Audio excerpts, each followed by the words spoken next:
today, if we don't do those other things that we talk about, moving separately, getting to them some other time, getting around to that later, aren't we, whether it's immoral, whether it's cruel, whatever adjective we want to apply to it, aren't we just sentencing another generation of young children to the exact same fate that you're trying to save this generation of young people from? Mr. Chairman and Mr. Woodall, I would say yes, which is why I don't disagree. I don't think anyone on this panel disagrees that we have an immigration reform problem, and we have a Central American problem that we're going to have to deal with. You can't get refugee or asylum or visa status. We have huge backlogs. We've got issues with families that are partially here and partially there. We have governments that even since 2014 have fallen further into hostility and corruption, which changes the strategies that we adopted from Homeland Security. And in fact, we appropriated funds to deal with some of those issues to create stability in the Triangle region so that we could begin addressing unaccompanied minors and not continue to have one subset of problems or another, right?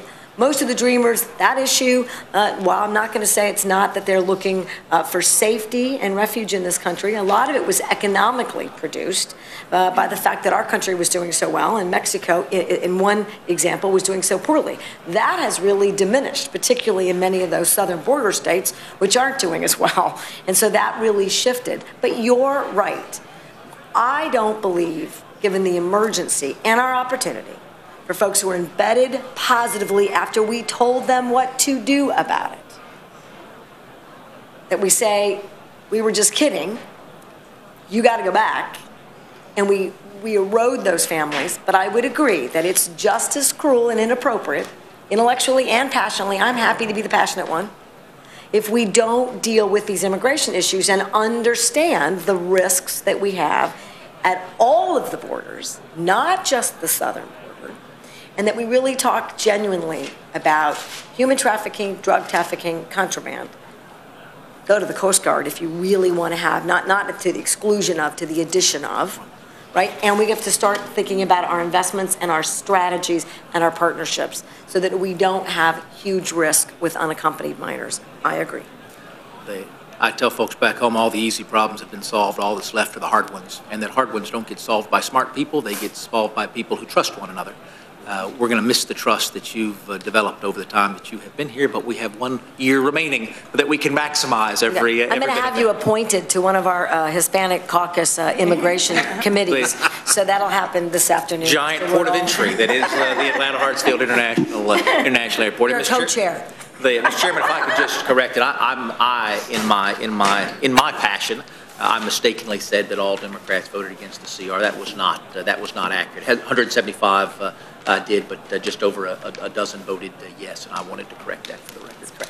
Okay. If I just may, as a gentleman's correcting record, let me just say, when the vote came to open up government, the Democrats voted 199. We had one out sick. 199 to open up government, while a majority of the Republicans voted to keep government shut down. I yield back, Mr. Chairman. I must have been a Democrat that day. My good friend from Massachusetts is recognized. Well, thank you, Mr. Chairman. And look, this is a sad day, I think, for this country. I mean, the third CR that we're going to consider, we're not going to provide people any certainty. I mean, this is governing by chaos. And I know it's frustrating to many of us on this side of the aisle. I'm sure it's frustrating to some of our Republican friends, but it's very frustrating to the American people kind of watching all this unfold. And, you know, there are two ways to govern. I mean, one way is through consultation and bipartisan cooperation and listening to the other side and trying to work on compromises and deals. And then there's the other way to govern, which is kind of my way or the highway, which is the way, what we're seeing.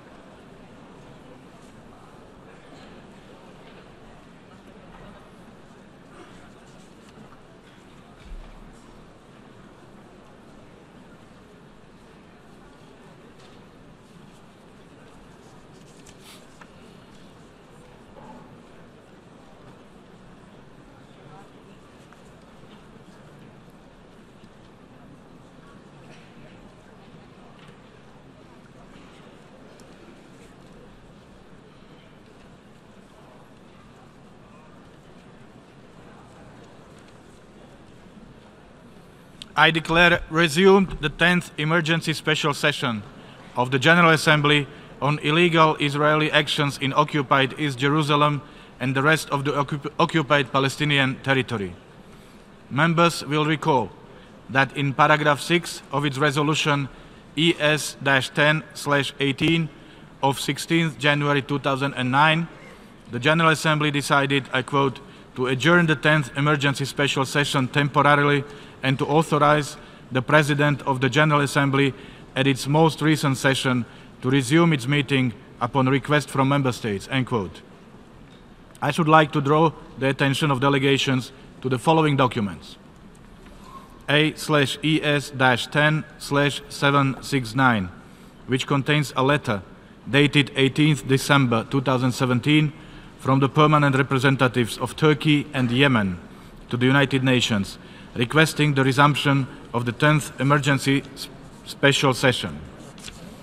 And A/ES-10/771, which contains a letter dated 19th December 2017 from the permanent representative of the Bolivarian Republic of Venezuela to the United Nations, also requesting the resumption of the 10th emergency special session.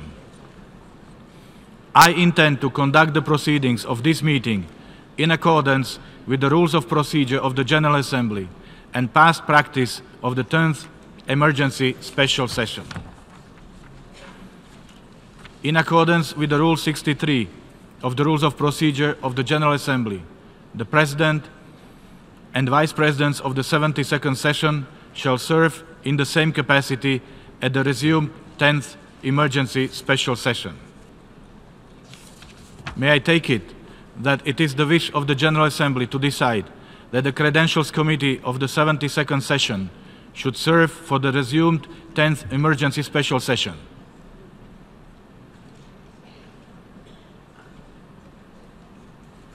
It is so decided.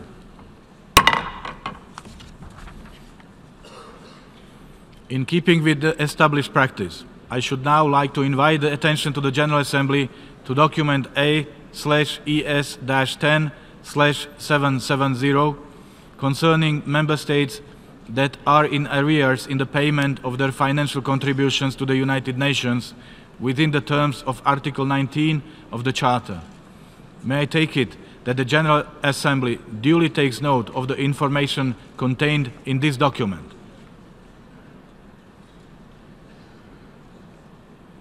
It is so decided. In this connection, may I further take it that it is the wish of the General Assembly to follow the provisions of Resolution 72/2, by which the Comoros, Guinea-Bissau, Sao Tome and Principe, and Somalia are permitted to vote in the General Assembly until the end of its 72nd session, and to also allow these Member States to vote at the emergency special session.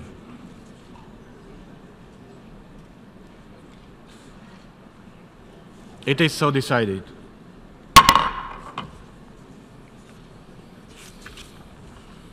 The General Assembly will now resume its consideration of Agenda Item 5, entitled Illegal Israeli Actions in Occupied East Jerusalem and the Rest of the Occupied Palestinian Territory.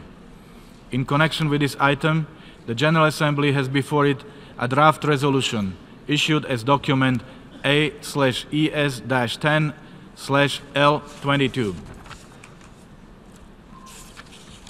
I now give the floor to the distinguished representative of Yemen to introduce draft resolution A/ES-10/L22.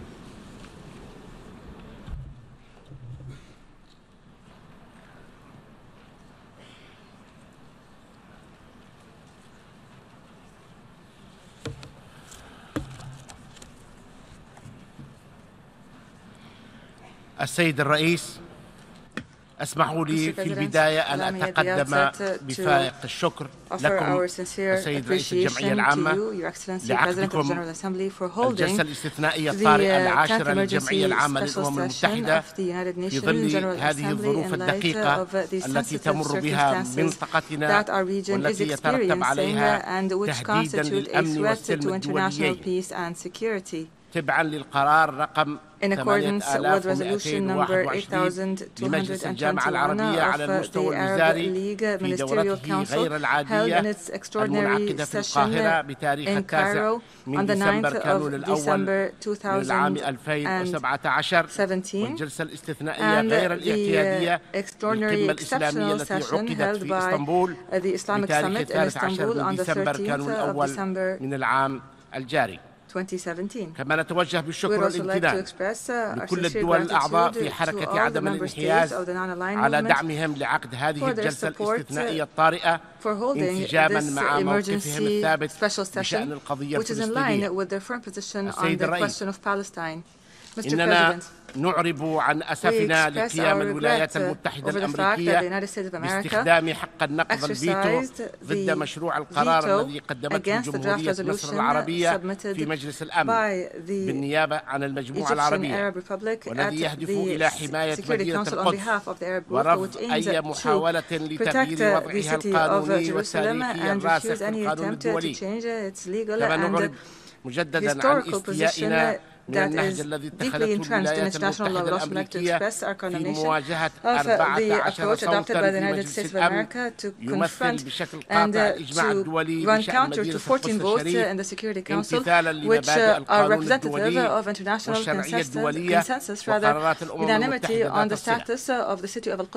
إن القرار الذي اتخذته الإدارة الأمريكية في السادس من ديسمبر كانون الأول من العام الجاري بشأن مدينة القدس يعد باطلا ولا يترتب عليه أي أثر قانوني يغير من وضع القدس المحتلة، ولكنه يعتبر اعتداء صريحا على حقوق الشعب الفلسطيني وعلى الأمة العربية وجميع المسلمين والمسيحيين في العالم، وانتهاكا خطيرا للقانون الدولي ولميثاق الأمم المتحدة الذي يقر بعدم جواز الاستيلاء على الأرض بالقوة، كما من شأنه أن يهدد بشكل جدي السلم والأمن والاستقرار في المنطقة وفي العالم، علاوة على تقويض فرص السلام وحل الدولتين وتعزيز العنف والتطرف.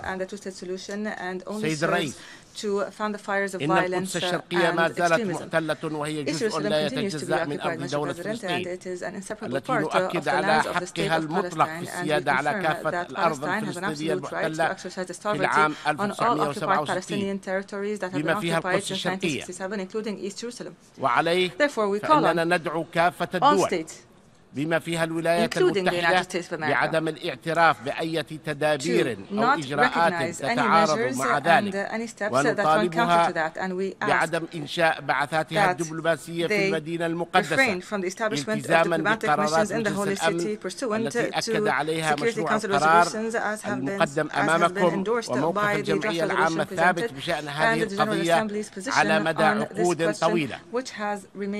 كما إننا ندين بشدة جميع السياسات والممارسات والخطط الإسرائيلية غير القانونية التي تهدف إلى ضم القدس الشرقية المحتلة وتغيير طابعها العربي وتركيبتها الديموغرافية وكل محاولات تغيير الوضع التاريخي والقانوني القائم للأماكن المقدسة الإسلامية والمسيحية فيها بما في ذلك الحرم الشريف. ونقدر في هذا الصدد الدور الذي تقوم به المملكة الأردنية الهاشمية في توفير الحماية والتصدي لكل هذه المحاولات غير الشرعية بصفتها الوصي على الأماكن المقدسة في المدينة. كما نقدر أيضا الدور الذي تقوم به لجنة القدس برئاسة المملكة المغربية، كما نحيي صمود الشعب الفلسطيني الشقيق المدافع عن أرضه ومقدساته وتاريخه وتراثه وقوفا في وجه الظلم والقهر والعدوان، وكل من يحاول التنكر بوجوده وحقه الأصيل والطبيعي في المدينة العربية المقدسة.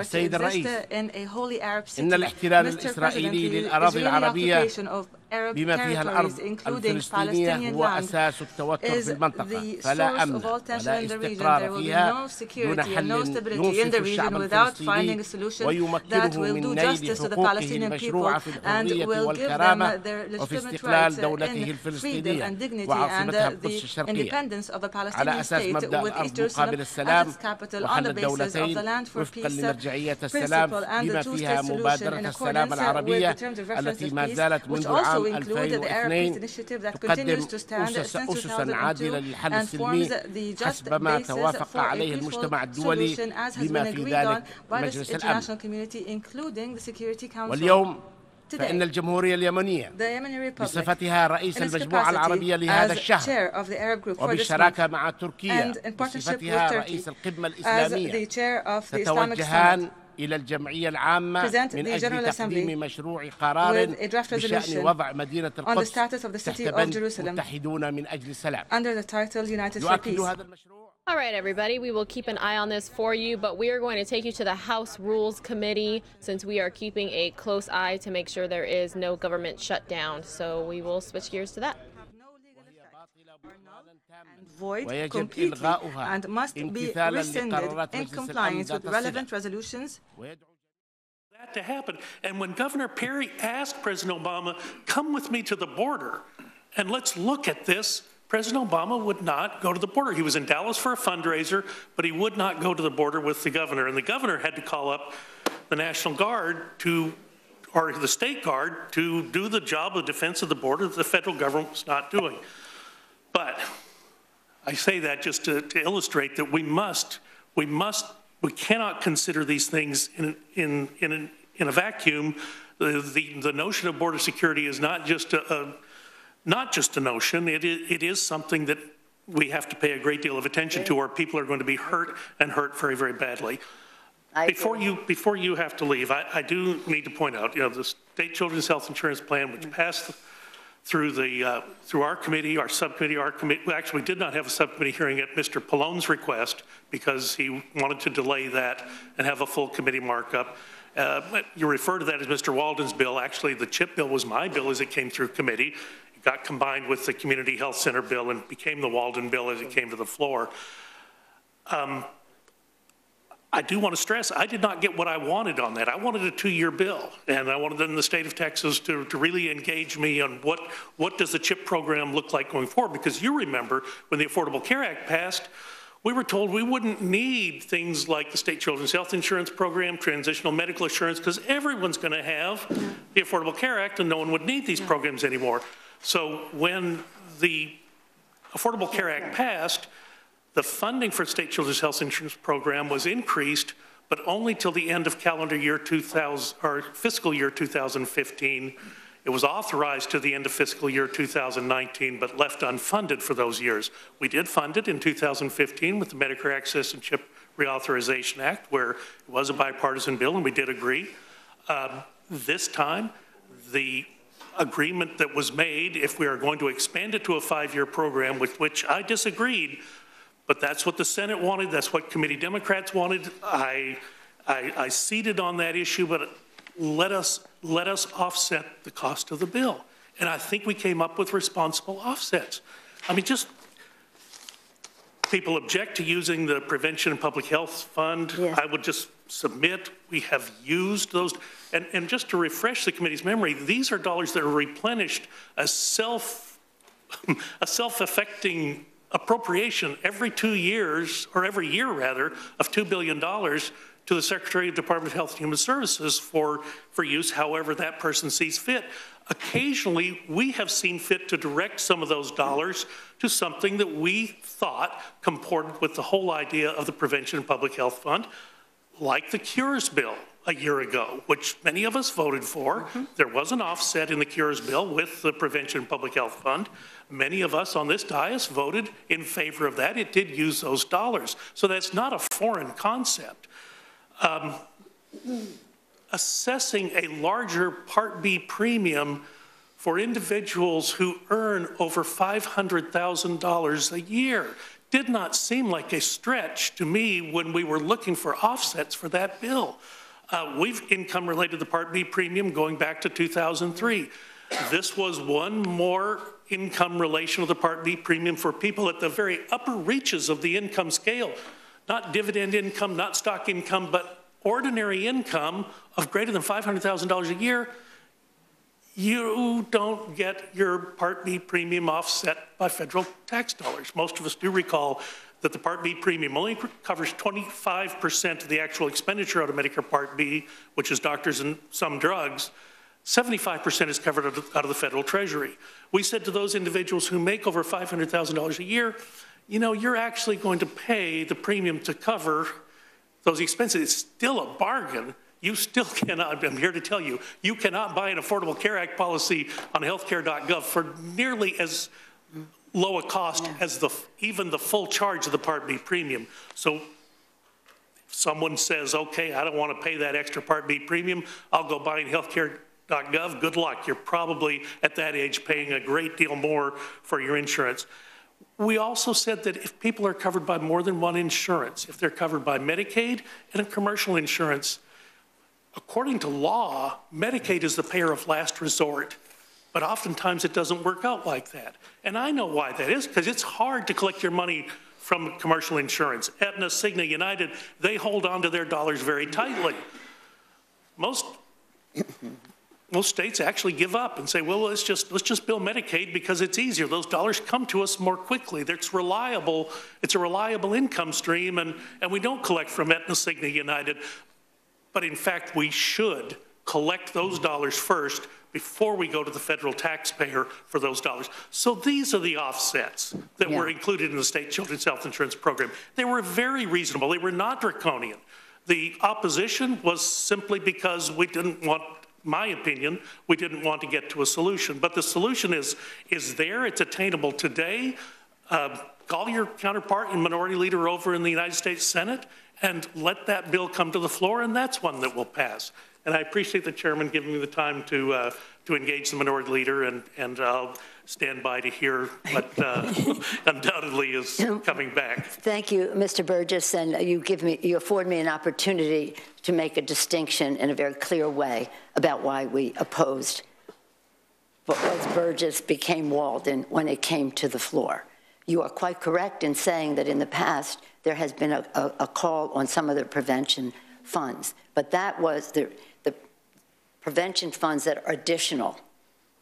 We had worked with Mr. Boehner, as you know, we had an historic agreement when we did the Doc Fix and SCHIP and the community health centers and all the rest a few years ago. That was a big accomplishment.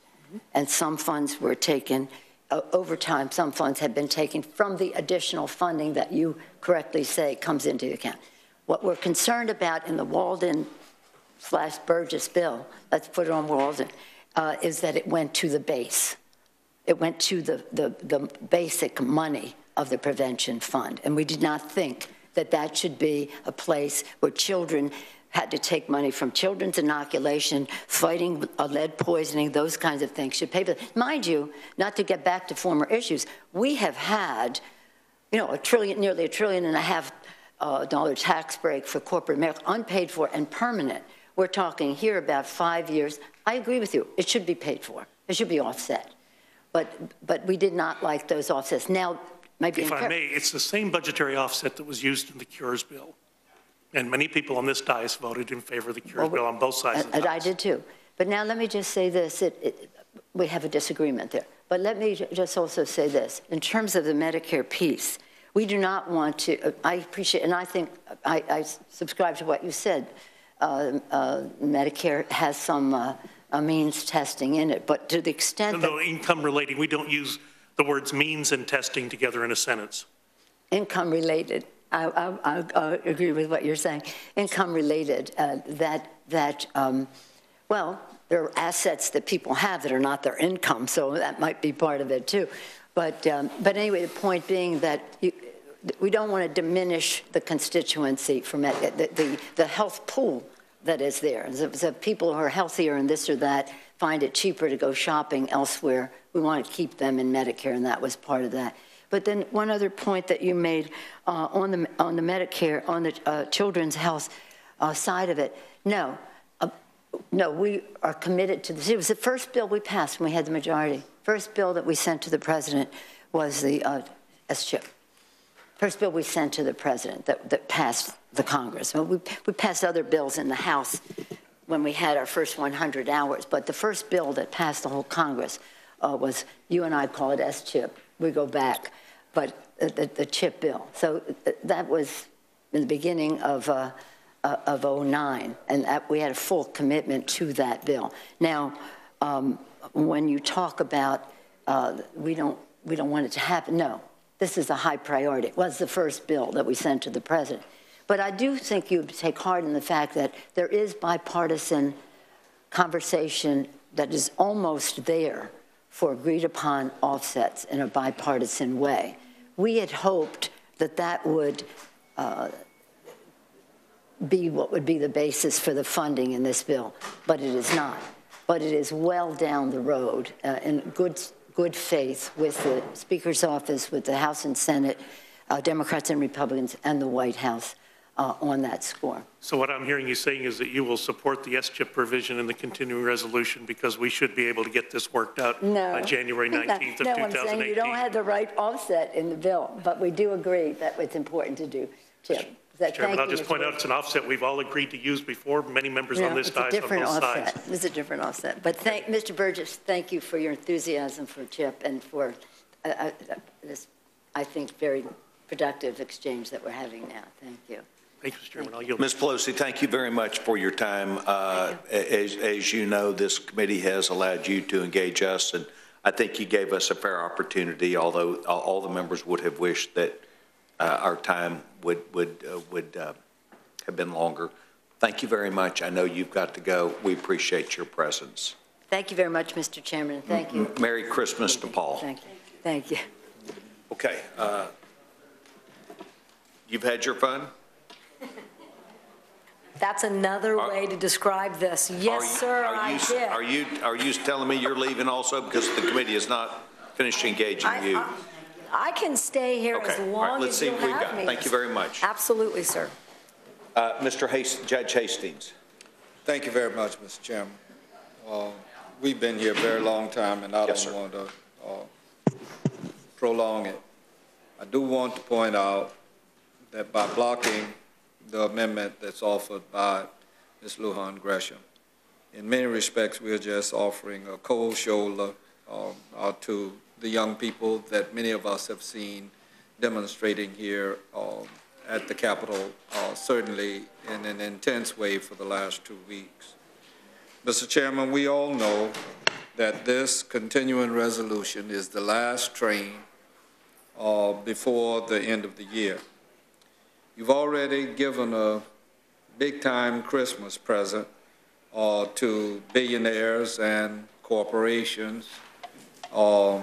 And can't you also give a gift to the dreamers and to the majority of this House who recognize this as an urgent priority? It's been a record-breaking year for closed rules. Most of my constituents don't even know what closed rules are. But in this particular session of Congress, we've had 57 completely closed rules. That's twice the number that Democrats had when we were in the majority.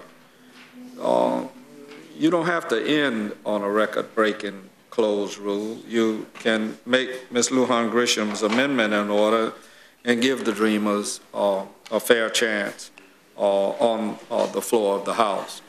And I do believe that most of us know that it would pass. We are leaving a number of things on the table. Long-term flood insurance, Perkins loans. There's been discussion about funding to address the opioid epidemic, legislation to help save failing pension funds. That's something particularly critical to people in our country. We're leaving long-term bipartisan reauthorization of CHIP and community health centers out in the lurch. and long-term FISA. I was prepared yesterday. I thought we were meeting at 4 o'clock on yesterday on FISA. I was supposed to handle the bill with the 702 reauthorization. Now that isn't coming up. We are not dealing with raising the defense and non-defense spending caps, and we are leaving Medicare extension on the table as well. President Donald John Trump just tweeted, House Democrats want a shutdown for the holidays in order to distract from the very popular just passed tax cuts. House Republicans, don't let this happen. Pass the CR today and keep our government open. Mr. Woodall, my dear friend, pointed out how sometimes our passion and our discussions cause us to form camps and not form agreements. It's the kind of statement that just came from the president. There's no Democrat I know that wants the government to shut down. There's no Republican that I know that wants the government to shut down. We have fundamental disagreements on some policy matters, and in past situations, that was also the case. But I would remind Donald Trump that his tax measure that you all celebrated yesterday, if any of the polls are to be believed, is not particularly popular in this country. It would be my hope and yours that it would become popular, but at the moment it is not. And the president needs to put his Twitter account under his pillow and sleep on it rather than continue to divide this country the way that he has. We're here about serious matters, the continuing resolution of what is needed to keep this government open that should have been handled long before now, and all we're asking is for the dreamers. I may offer an amendment, Mr. Chairman, if Ms. Grisham's Lujan's amendment is not offered, and that is to at the very least provide temporary protected status to those who are in the dreamer status under the national laws of this country, the same as we have for Haitians and Hondurans and Nicaraguans. We could at least until March, if that's when we claim we're going to have it, at least not deport any of these young people and not allow them to be in the lurch losing their status. It's a disgusting situation that we find ourselves in, but rather than go on, Mr. Chairman, I'll leave it at that and not cause you all to have to listen to me. I am pretty damn mad about what we are doing to the dreamers. Gentleman yields back his time. Thank you very much. We appreciate your help. The gentleman, distinguished gentleman from Alabama, Mr. Brown, I would like to personally apologize to the gentleman. I did make a quick decision, and I did ask that the minority leader stay for Dr. Burgess. That was not meant against you. I know you wanted time, but in respect for the balance, I did what I did, and so I offer my apology to the distinguished gentleman. Gentleman's recognized. Well, Mr. Chairman, the questions I have are for the two people who are sitting in the chairs that are empty there. I know that they didn't leave and do it on a personal basis. I don't take it personally. I do think it's a sign of disrespect to the committee. They come here, they seek for us to listen to them. I patiently listened to them, and they left. So I don't get to answer. Gentleman's entitled to his opinion. I appreciate that. I did not go to the White House yesterday. I stayed to meet with a Democratic member of the House with whom I am working very closely on an issue that's extremely important to everybody in the House.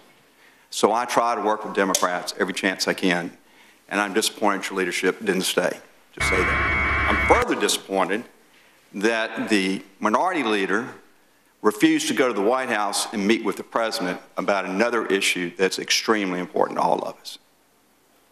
I mean, I wasn't invited by President Obama very many times to go to the White House, but when he invited me to come, I went. He and I had pretty strong disagreements, Mr. Chairman. But when the President of the United States calls you to come to the White House, you go. And particularly when it's on a matter of extreme importance like funding the government of the United States. I do think Ms. Pelosi is holding the defense of the United States hostage. I do believe that we are endangering the lives of young men and women that wear our uniform all over the world. We're probably going to pass a CR and get out of here today or tomorrow. And we'll all go home to nice homes and our families. And those young people are out there, God knows, all sorts of places, including South Korea, and we have not properly provided for them. And I just got to tell you, I'm not going to feel too good at Christmas about that. I think that is a dereliction of duty of the highest order, and it's a dereliction of duty because we've had a cynical, manipulative attempt to hold up funding the defense to get an agreement on non-defense matters. That's what it is. That's why we didn't show up at the White House for the budget meeting. That's why we won't engage in good faith discussions with the Speaker about getting budget caps. And that's why we've endangered those young men and women. That's what's happened. Now, they're not here to respond to me. I'm sorry. I'd love for them to respond to me, but that's what we've done. And I'm going to have to make a hard decision myself about whether I'm going to vote for a CR to keep the government open when I know that it endangers our men and women in uniform. So if I vote for the CR, it's because I believe we got to keep the government open. We got to move forward. If the members from the other side don't want to do that, you don't want to keep the government open, that's your decision. To the gentlewoman from New Mexico, my president, the leader of my party, wants us to consider a DACA fix. I'm going to honor his request. I have some grave concerns about it, but I'm going to honor his request. And if you'll check with some of your colleagues about me, I'm going to do so in a good faith way. I don't play games with people. I'm going to listen. I've had a group of pastors come by to see me in my district. They want me to meet with some dreamers in my district. I'm going to do that. I'm going to keep open ears, open eyes, open heart. I'm going to reach across the aisle as hard as I possibly can on that issue. I'm assuring you of that. I wish that Dear friends, before this meeting, a UN member state threatened all the other members. We were all asked to vote no or face the consequences. Some are even threatened with the development aid cut. Such an attitude is unacceptable. This is bullying, and this chamber will not vote to do that. It is unethical to think that the votes and dignity of member states are for sale. Let me put it in this way. We will not be intimidated. You can be strong, but this doesn't make you right. Mr. President, Excellencies, ladies and gentlemen, dear friends, this is a critical moment in history. A vote in favor of the Palestinian people today will place us on the right side of the history. We did it before when we granted Palestine the status of non-member observer state at the UN back in 2012. It is our sincere hope that this vote will pave the way for much-needed peace and justice in the Middle East. Turkey, as the co-chair of OIC Summit, co-tabled the resolution along with Yemen. Also, together with the Arab League, we requested the President of the General Assembly to convene this emergency special session. I would like to conclude on behalf of the entire Turkish nation that Turkey will never let Al-Quds down. The Palestinian people will never be left alone. World is bigger than 5. Thank you, Mr. President. I thank the distinguished representative of Turkey, His Excellency the Minister for Foreign Affairs. I now give the floor to the distinguished representative of the United States.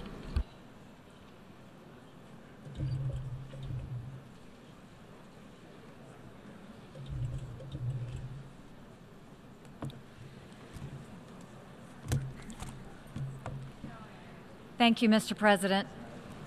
To its shame, the United Nations has long been a hostile place for the State of Israel. Both the current and the previous Secretary Generals have objected to the UN's disproportionate focus on Israel. It's a wrong that undermines the credibility of this institution, and that in turn is harmful for the entire world. I've often wondered why, in the face of such hostility, Israel has chosen to remain a member of this body. And then I remember that Israel has chosen to remain in this institution because it's important to stand up for yourself. Israel must stand up for its own survival as a nation, but it also stands up for the ideals of freedom and human dignity that the United Nations is supposed to be about. Standing here today, being forced to defend sovereignty and the integrity of my country, the United States of America, many of the same thoughts have come to mind. The United States is by far the single largest contributor to the United Nations and its agencies. We do this in part in order to advance our values and our interests. When that happens, our participation in the UN produces great good for the world. Together, we feed, clothe, and educate desperate people. We nurture and sustain fragile peace in conflict areas throughout the world. And we hold outlaw regimes accountable. We do this because it represents who we are. It is our American way. But we'll be honest with you. When we make generous contributions to the UN, we also have a legitimate expectation that our goodwill is recognized and respected. When a nation is singled out for attack in this organization, that nation is disrespected. What's more, that nation is asked to pay for the privilege of being disrespected. In the case of the United States, we are asked to pay more than anyone else for that dubious privilege. Unlike in some UN member countries, the United States government is answerable to its people. As such, we have an obligation to acknowledge when our political and financial capital is being poorly spent. We have an obligation to demand more for our investment.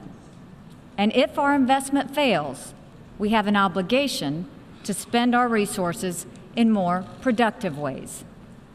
Those are the thoughts that come to mind when we consider the resolution before us today. The arguments about the President's decision to move the American embassy to Jerusalem have already been made. They are by now well known. The decision was in accordance to U.S. law dating back to 1995, and its position has been repeatedly endorsed by the American people ever since. The decision does not prejudge any final status issues, including Jerusalem's boundaries. The decision does not preclude a two-state solution if the parties agree to that. The decision does nothing to harm peace efforts. Rather, the President's decision reflects the will of the American people and our right as a nation to choose the location of our embassy. There is no need to describe it further. Instead, there is a larger point to make. The United States will remember this day in which it was singled out for attack in the General Assembly for the very act of exercising our right as a sovereign nation. We will remember it when we are called upon to once again make the world's largest contribution to the United Nations. And we will remember it when so many countries come calling on us, as they so often do, to pay even more and to use our influence for their benefit. America will put our embassy in Jerusalem. That is what the American people want us to do, and it is the right thing to do. No vote in the United Nations will make any difference on that. But this vote will make a difference on how Americans look at the UN and on how we look at countries who disrespect us in the UN. And this vote will be remembered. Thank you. I thank the distinguished representative of the United States. I now give the floor to the distinguished representative of Israel.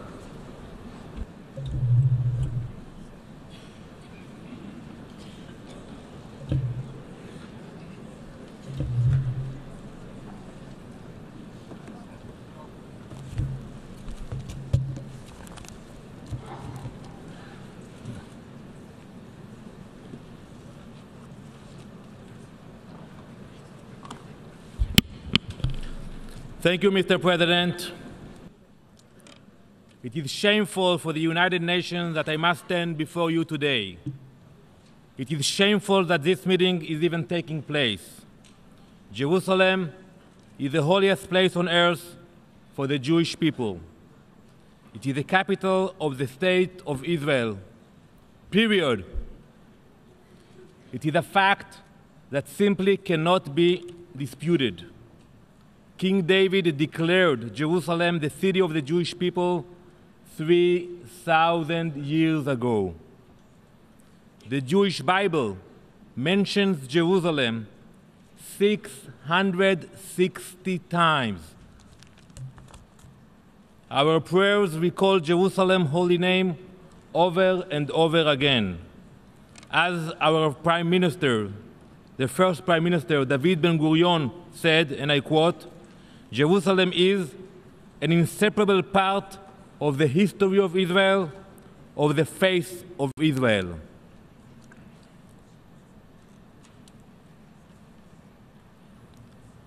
I am holding an original coin. It's from 67 AD.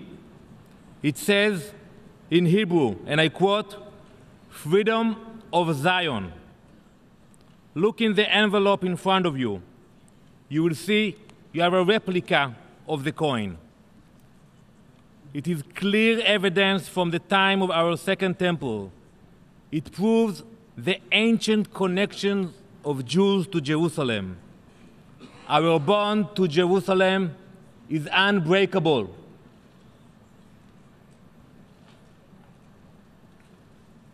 No UNESCO declaration, no empty speeches, no General Assembly resolution will ever drive us from Jerusalem.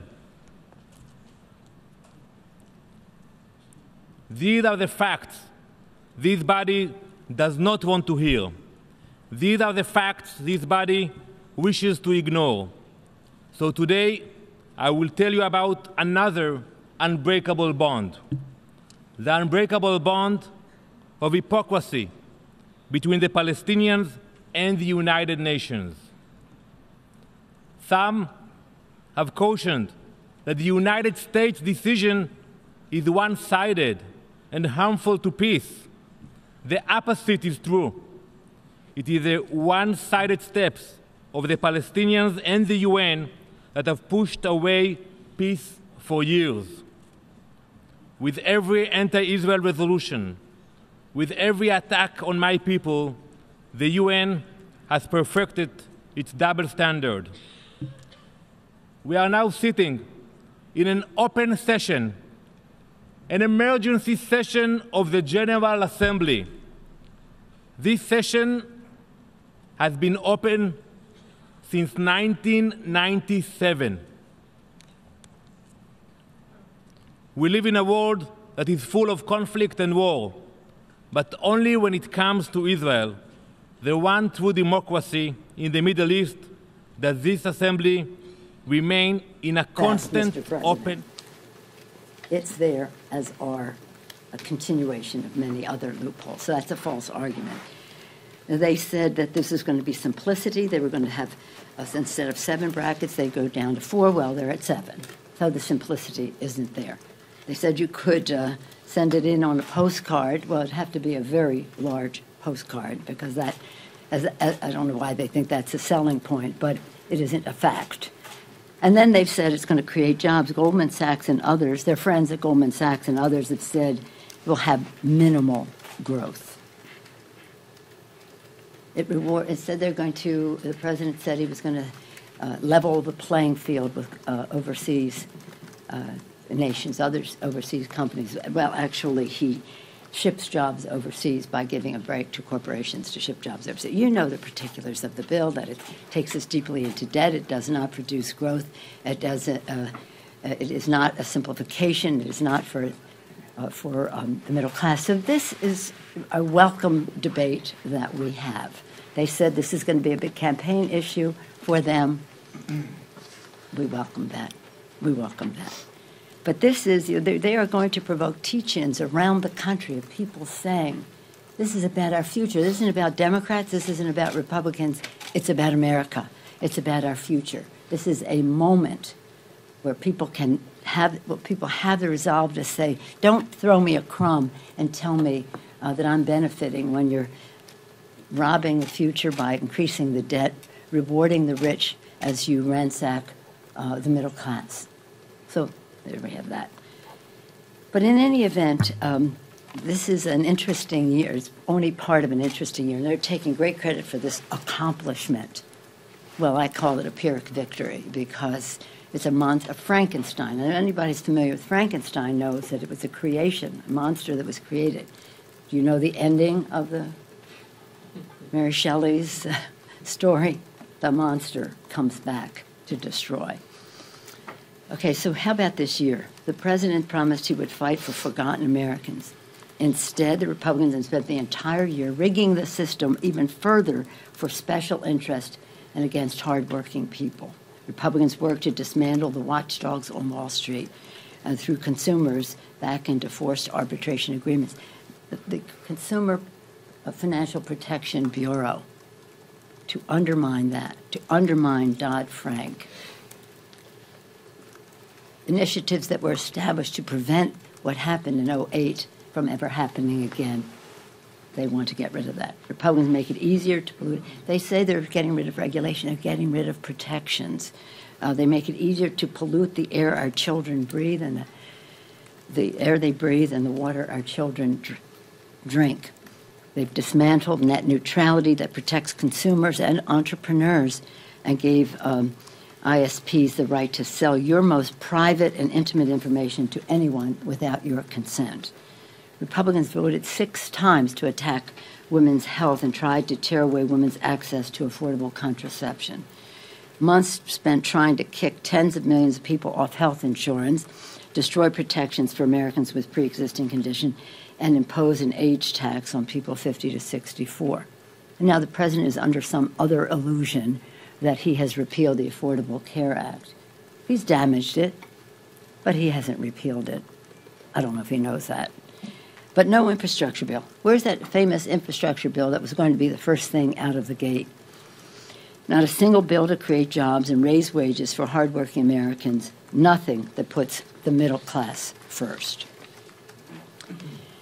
Republican-controlled Washington has been an all-you-can-eat buffet for the privileged and the powerful and special interests, as if they know they're going to lose the Congress. So they're just taking all the furniture, all the paintings off the wall, everything they can get to give away to corporate America.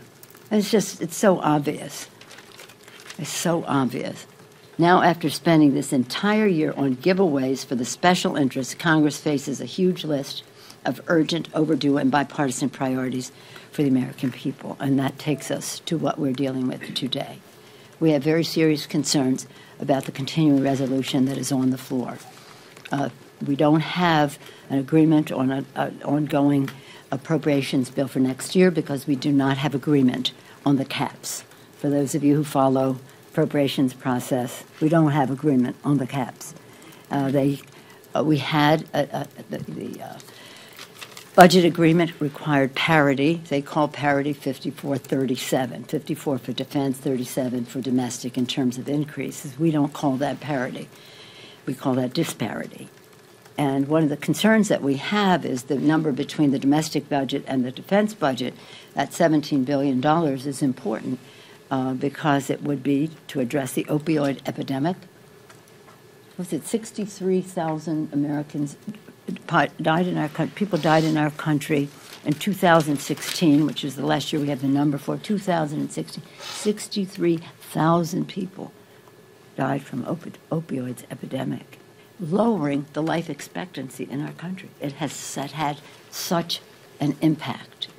And we're saying to them, between 37 and 54, let's make the commitment of money to the policy that the president is proud of on opioids. But with no funding, you don't have any effect. CHIP and our community health centers, they have it in a bill in a way that children are paying for their own health care. We don't think that's right. Especially they gave $1.5 trillion to corporate America, unpaid for and permanently. This is a 5-year bill for children, which we agree should be offset. We're pay-as-you-go party. but not to take it from children's inoculation, lead poisoning initiatives, and the rest in order to pay for that. So we have been having bipartisan discussions on how to pay for CHIP, but they instead went their old way. Emergency disaster funding, we have to do that right, saving endangered pensions, passing the DREAM Act. So what we have said to them is everything we are suggesting to you is bipartisan. Opioids, veterans, NIH funding, and the DREAM Act. But the Republicans decided that tax breaks for the wealthiest 1% were more important than addressing the crises in the lives of the American people. The same short-term Republican CR that will be on the floor today will needlessly keep a shadow of uncertainty and fear over our dreamers. I just spent about almost 2.5 hours in the Rules Committee, again, as I mentioned at the beginning of my comments, pleading with them to do this justice. And they're talking about comprehensive immigration. We said, that's fine. We need to talk about comprehensive immigration reform. But my colleague, Congresswoman Lujan Grisham, the chair of the Hispanic Caucus, made an excellent point. She said, we're talking about CHIP as a very discrete children's health insurance program, and we all agree that we have to fund it and pass it. That doesn't mean we have to wait until we do everything anybody wants to do on health care in order to do this. Same thing with the Dreamers. It's a discrete emergency that we have now. Let's deal with that in a discrete way, instead of saying, well, we have to wait until we have to do everything that we want to do on immigration. So we'll see what happens today on the floor. Republicans come to us for votes, and we said, we could have been in the discussion on what's in this bill. And what's in this bill, we have strong disagreement with. The chairman of our ranking member on the Veterans Affairs Committee sent a letter yesterday to members opposing the bill for how it treats veterans in the CR. Our ranking member on energy, and that's Mr. Walz, Tim Walz, our ranking member, Mr. Pallone, on energy and commerce, is opposing the bill for how it deals with CHIP. So substantively, we have problems with this bill. We do see it as an opportunity for them to at least allow a vote on Dreamers, which we think we would win. But hopefully we've made some progress in their thinking that as to the urgency of it. But they were not aware of the fact that every day over 100, maybe over 120 Dreamers lose their status, which means if they work, they can't. If they're in school, they can't be. If they're in the military, it changes your legal status. That's well over 10,000 already have lost their status, and they're saying, well, we can wait until March. Well, we can't. And as I said to them, that's an act of cruelty to say you can wait until March when people are losing their status every day. So the American people deserve a Congress that puts their priorities first, not that one that stacks the deck against working families. We've always said we should be working together in a bipartisan way for a comprehensive approach to tax reform. This is not reform. This is tax cuts for the rich in an unfair way. But we should work in a bipartisan way because tax reform is only effective if it has sustainability, and therefore it has to be bipartisan, which means you have to compromise. We hope to do that in this year to make that case to the American people because we believe that America deserves a better deal, better jobs, better wages, a better future, and that better income rate. What's interesting, they talked about this bill. This is something that was just given to me. They talk about this bill where corporations are going to raise everybody's salaries, wages, because they have these breaks. Over the past several weeks, in anticipation of this bill, major companies have announced an astonishing $83.7 billion in share buybacks, anticipating the passage of the bill. $83 billion. That's the reason that so many executives have said the tax bill lead to more jobs. Those jobs are overseas. Then AT&T, did you see what they did? They made a big announcement that they were going to give They were going to give a bonus to their workers. It's kind of a pin a rose on this tax bill. That bonus was mandated by a union agreement with the Communications Workers of America as part of a raise in their last agreement. So all of a sudden they're advertising it as something they did because of the tax bill.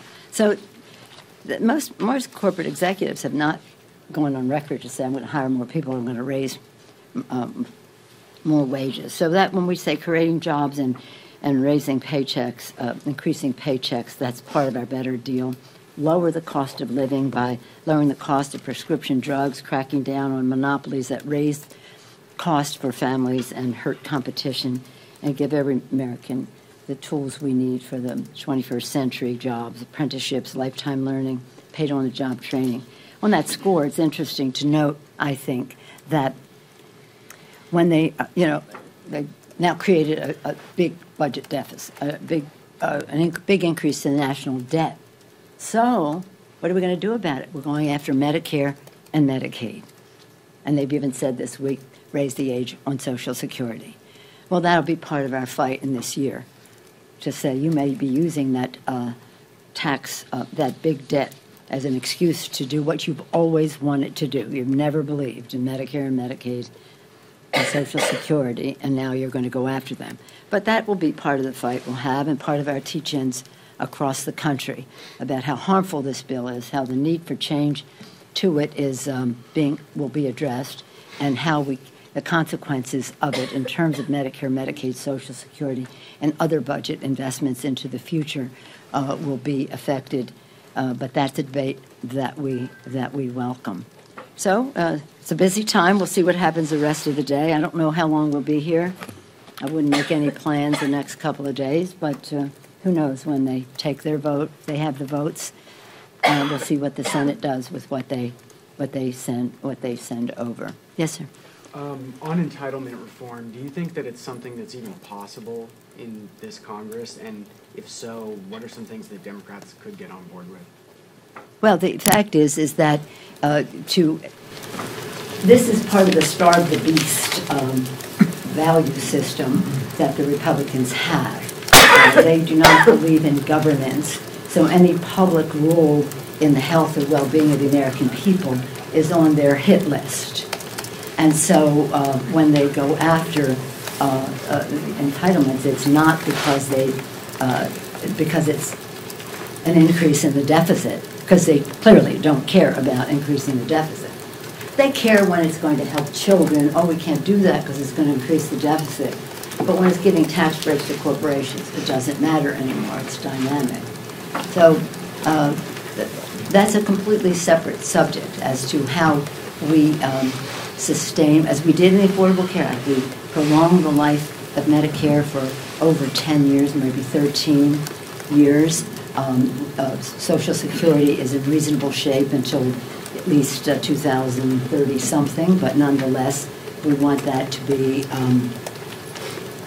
even longer. And these are issues that can be talked about separately, but we will fight to defend them because they are about the health and economic security of America's working families. And we will not use Medicare and Medicaid and Social Security as an ATM machine for the Republicans to give tax breaks to their wealthy friends and corporate America. Yes, ma'am. Madam Leader, with all due respect, you could call Paul Ryan and you could keep the government open for 2 more weeks if you wanted to. Democrats could do that. And that would give Americans the peace of mind of knowing that their government was going to stay open. Why not vote to keep the government open? Well, wait a minute. News break. The Republicans control the Congress. They control the House, they control the Senate, and they have the signature in the White House. They have the votes to keep government open. They have the votes to keep government open. They don't need us to keep government open. And we've never been about shutting government down. If you want, I'll tell you a story that I just told them up in the Rules Committee because they were talking about working together and this or that. They said, well, a long time ago, government shut down. It wasn't that long ago. It was just a few years ago when they shut government down. And it was at a moment similar to this, except a few months earlier, leading into the end of the fiscal year in September. It's really important for you to know this, and perhaps some of you remember it, and remember me talking about it before. We had come to an agreement, bipartisan, bicameral, and with the White House agreement, that we would have a $1,058 billion top line for the budget, and that the appropriators would write bills under that number. We didn't love the number to death, but it was a compromise. And that was how we proceeded. Democrats and Republicans, House and Senate, the President of the United States, Barack Obama. When we're about to allocate that instruction to the appropriators, the Republicans in the House said, not so fast. They'd already agreed to it, but they rethought it and said, not so fast. We want 988. We're not going one penny over 988. $988 billion. Their chairman, Mr. Rogers, distinguished chairman, Republican chairman of the Appropriations Committee, said, we cannot meet the needs of the American people at that number. Republican chairman, we cannot meet the needs of the American people at that number. Our members were very unhappy because this was really a disservice to the debate we had before and meeting the needs of the American people, and they were criticizing it. They were never going to vote for it, and this and I said, you know, criticize it all you want, but don't say you're not going to vote for it, because we just have to see. So we come to the September 30th deadline, and they're still insisting on 988. The President of the United States, Barack Obama, said, okay, if that's what keeps government open, we'll agree to 988. The Senate Democrats, 988. The Senate Republicans, 988. This was the House Republican budget number, 988. I called Mr. Boehner and I said, we cannot shut government down. That's wrong for the American people. As much as my members despise what you are doing, I'll give you 200 votes to keep government open. That's how many Democrats we had. I'll give you 200 votes to keep Democratic. And that took a lot of, shall we say, calming of the waters. You know what he said? I can't bring up the bill. I said, wait a minute. Everybody, the President, Senate, Democrats and Republicans, House, Democrats now agreeing to the Republican House number, are giving you what you want. I said, I can't bring it up. I don't have the votes. I said, you don't have 18 votes? Well, I can't bring it up with 18 votes. So what was that about? The only people who were not agreeing to the House Republican budget number were the House Republican members. They shut down government. 17 days later, government reopened. And many of the people who voted to shut it down and keep it closed are in the leadership of this Congress now and in the White House, Mulvaney being one at OMB. So the responsibility on keeping government open is with the majority. And we have never advocated shutting government down. And they have the votes. They can keep government open. If they want us to vote for some bills, we have to have engaged in historic obstruction cooperation in what they Supreme are, Court and not opened bills that so are that the Heritage Foundation and Veterans Federalist Affairs Society could handpick a judge that would rule on the side of corporations instead of people.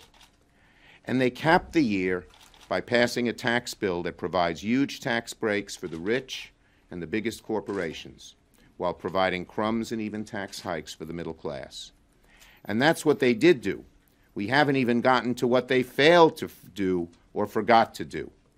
They tried for months to repeal the Affordable Care Act, which would have sent costs soaring for millions of Americans and caused millions more to lose coverage. They failed in that effort. But they have consistently undermined ACA in every way they can think of. Now, when premiums go up, the American people will know that President Trump and Republicans are to blame. They failed to authorize the CHIP program, children's health insurance.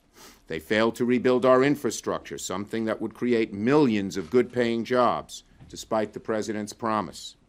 Wages have barely budged, and our Republican friends haven't done a thing to actually lift those wages. The president talks about the stock market. That helps mainly the rich. Wages, wage earners, growth is nearly flat. The President and Republicans promised they'd stop outsourcing, but that hasn't happened. Even the companies the President said he'd personally work with have sent jobs to Mexico, leaving families in the Midwest and across the country without the income they need this holiday season. Time and time again, the middle class was an afterthought or outright forgotten by Senate Republicans and President Trump. President Trump promised to remember the forgotten man. The forgotten man is still waiting to be remembered. Now, our Republican friends will claim they couldn't achieve more because of obstructionist Democrats, but that isn't true at all. All year long, Republicans have been hell-bent on pursuing a partisan agenda.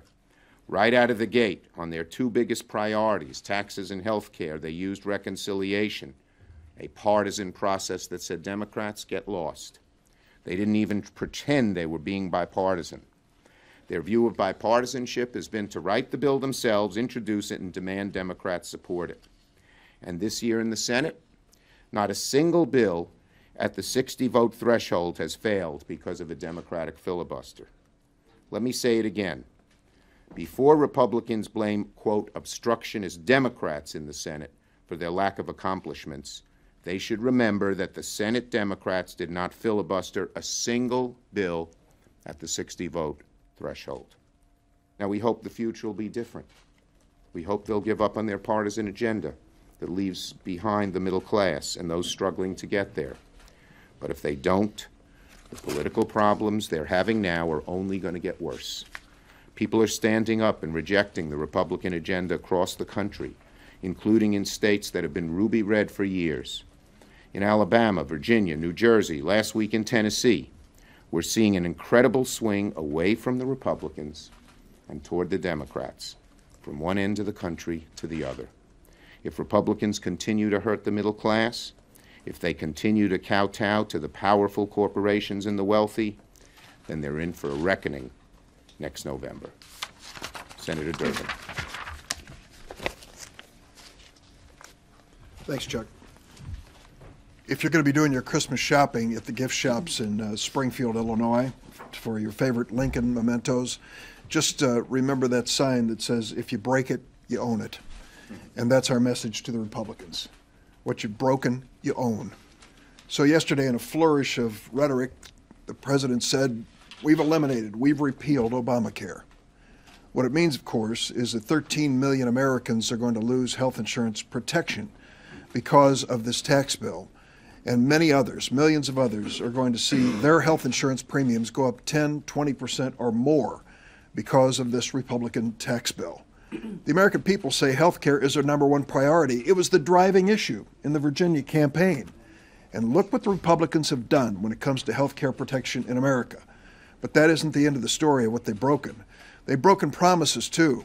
How many speeches have we heard, or in the words of old fellow by the name of David Obey, how many times have the Republicans posed for holy pictures when it comes to our national debt?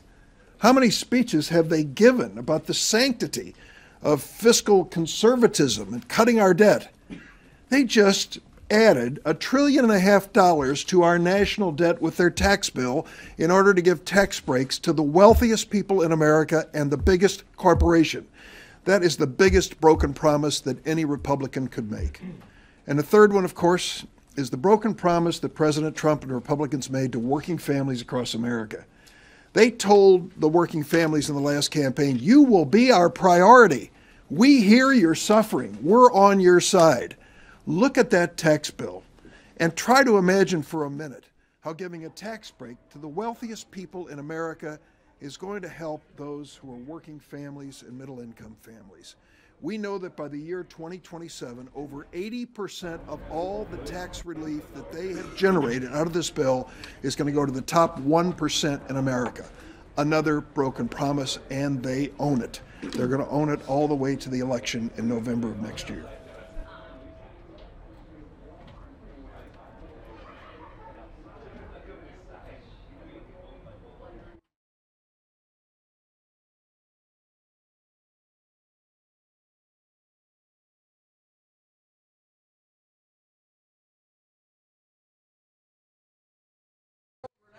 Good morning, everybody. Thanks so much for being with Fox News Now this Thursday morning. We have a lot of events happening right now at the same time. The UN Security Council meeting, the Dems and the Republicans are holding events, so we're going to be bouncing around a little bit. We're trying to bring you the latest information live. Right now, there is no audio on this live feed. As soon as it comes up, we'll bring it up for you.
didn't see anything.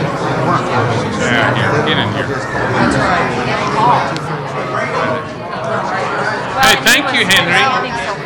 Is that? But I wonder why he was so correct. Henry, I need to talk. No, Henry, you're supposed to be over.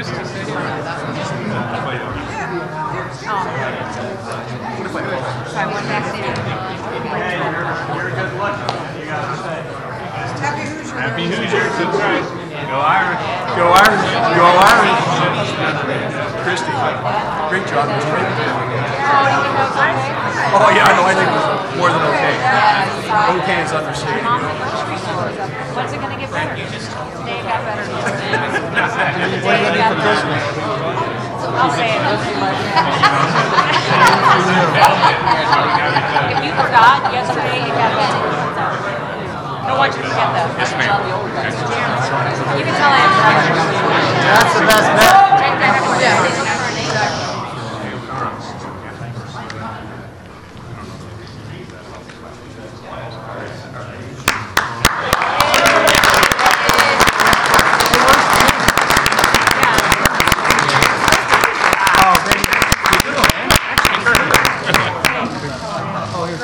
They're all here. They're all coming here. Congratulations.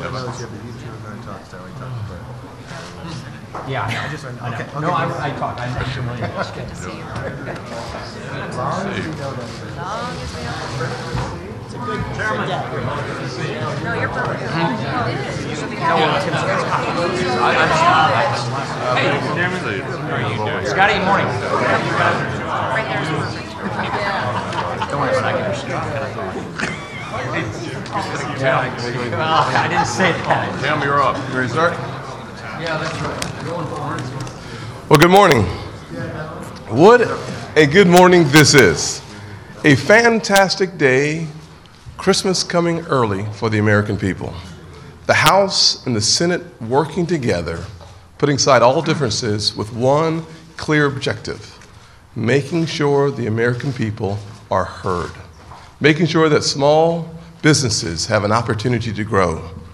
We have seen a tremendous victory through this process, and it is because of committed leaders behind me, entrusted with the confidence of their voters to bring forth a tremendous victory. I am thankful that we are led in the Senate by Leader McConnell, who's done a fabulous job of bringing 52 cats, all working in different directions together for one purpose, to serve the American people.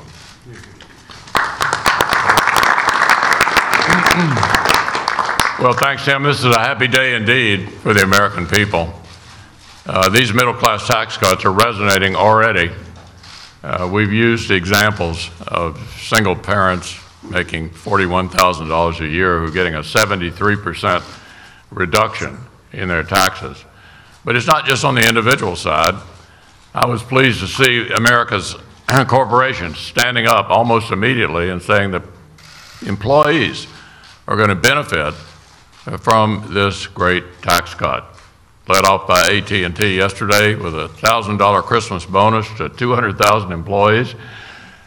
Echoing after that, other corporations standing up and saying just exactly what people like Speaker Paul Ryan have been predicting for a long time. This is going to provide great opportunities for the employees of our country. So it's a great Christmas season. Happy to be here. And with that, the chairman of the Ways and Means Committee, a leader on this issue, all along the way, Kevin Brady.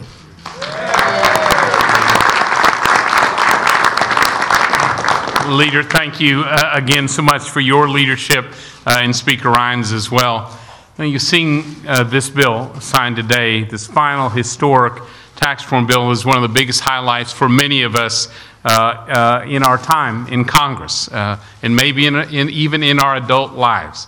One of the main reasons so many of us ran for Congress was to do exactly this: improve America's broken tax code and take away the pain it was having and causing on our country and on our economy.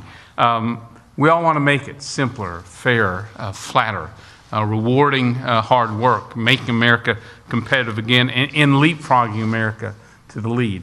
That's exactly what we accomplished in this bill. This is an incredible day for the American people. We would have never got here but for the leadership of Paul Ryan, our Speaker, without the leadership of the Senate, Leader McConnell, Chairman Hatch, and others. But I do want to take a moment to tell you, as proud as I am of this bill, I am equally proud of the 24 members of the House Ways and Means Committee who worked long hours, evenings, weekends, came back from holidays to be ready to deliver this tax reform plan. And I'd be remiss as well if I didn't thank our team in our committee, led by David Stewart and Barbara Angus, our tax counsel, who just did remarkable work. I cannot wait to see this new life that springs up in our economy in the United States as we deliver more jobs, fair taxes, and bigger paychecks for the American people. Thank you. And I'm proud to introduce the chairman of the Energy Committee in the Senate, Senator Murkowski. There you are. There you are.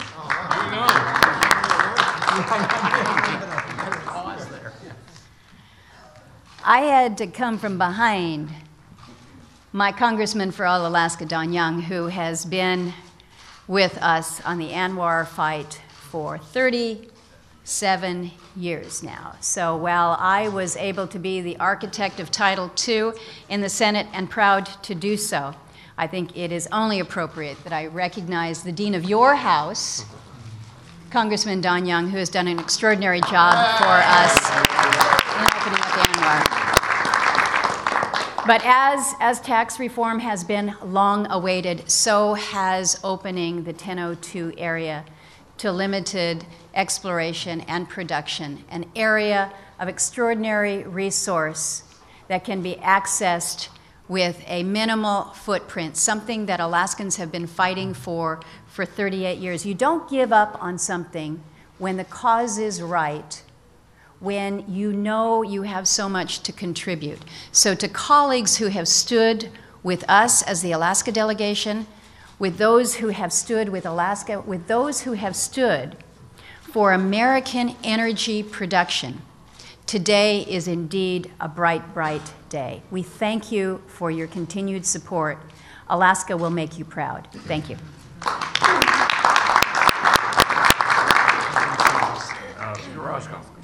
Thank you. Well, this is a bright day for the United States because America is rejecting the economics of envy and embracing the economics of opportunity. And there's a real buoyancy to that, and there's a brightness to that. And I think America is longing for brightness in our public life. If you think about the impact of this vote, it has an impact on every American. And if you're having an impact on every American, that means you're having an impact on the globe. The world longs for the United States to be a strong diplomatic power. And in order for that to be true, the United States has to be a strong military power. And in order for that to be true, the United States has to be a strong economic power. At its foundation is the ability now to project American values around the world. This is much bigger than an economic picture. It is a casting a vision for what our future looks like, and we're choosing brightness and opportunity.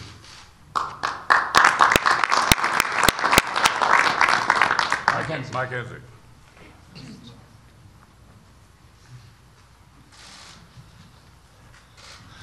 This is an exciting day for America and for almost every single person in it that works.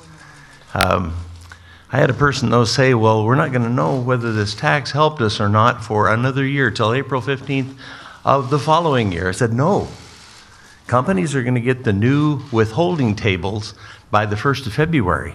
And so the first checks to come out in February, people are going to be able to see the reduction in the amount of withholding they had to do to pay their taxes. They will see a benefit come February. And I've been overjoyed with calls this morning from small businesses and some international businesses. I worked on the international tax piece, and I've already heard from some companies that are going to move their business back to the United States, build a couple more manufacturing plants here, and hire. One of them was talking about 1,000 more employees. But I've heard from small business too. one who said this is going to be the biggest investment we ever made. We're going to put 15 million, that's a big number to a small business, 15 million into new plants. I think we're going to hear a lot of examples of that. And of course, every new plant needs employees to do it. Employees increase the competition among workers. Increased competition among workers raises wages. So we're going to see lower taxes, higher wages, and more jobs in the United States, which is exactly what we set out to do in this bill. And I'm glad that the Budget Committee was able to play a role in this to get the reconciliation so that we could get through to the final stage and do it.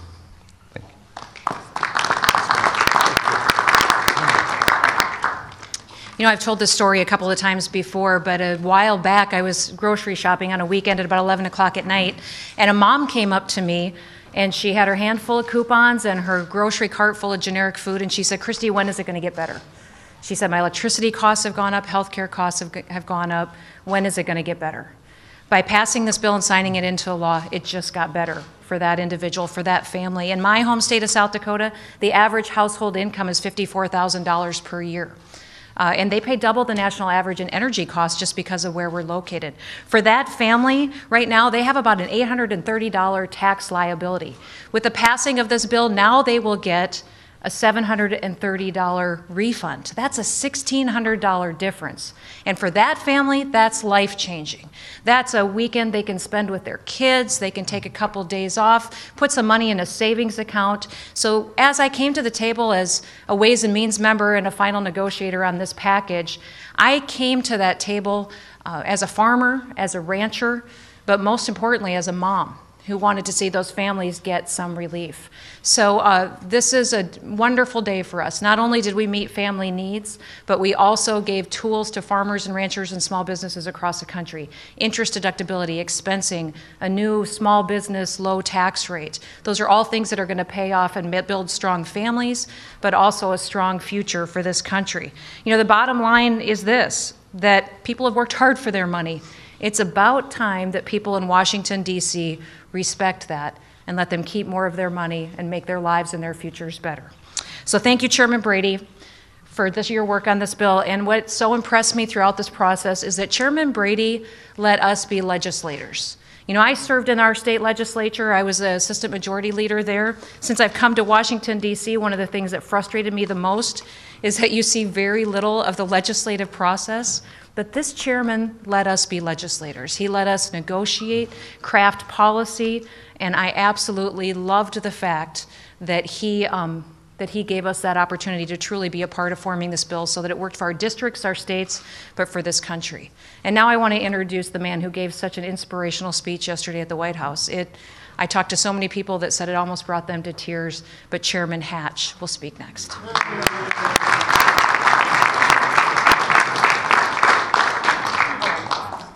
What a privilege it is for me to stand here with these wonderful leaders in the House and the Senate.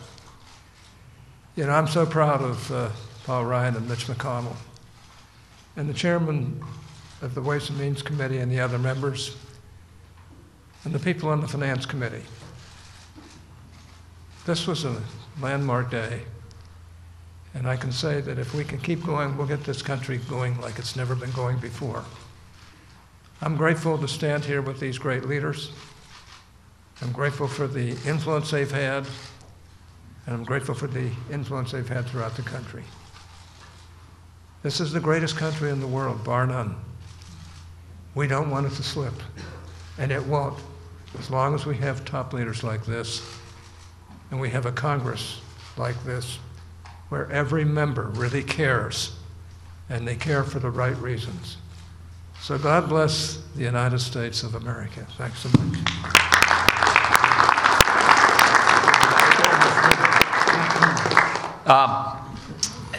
So many of us have been working on this issue for a long time.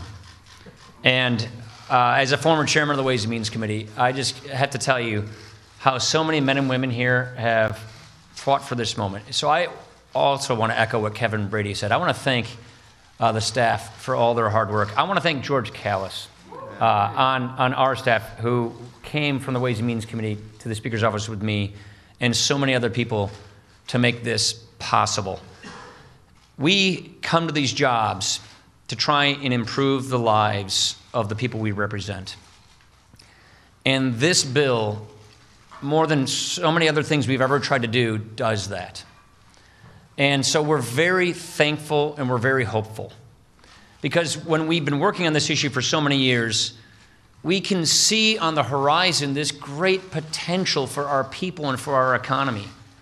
We know this is the greatest country on earth, and we know that America has better days ahead, and we know that America has so much more potential to tap.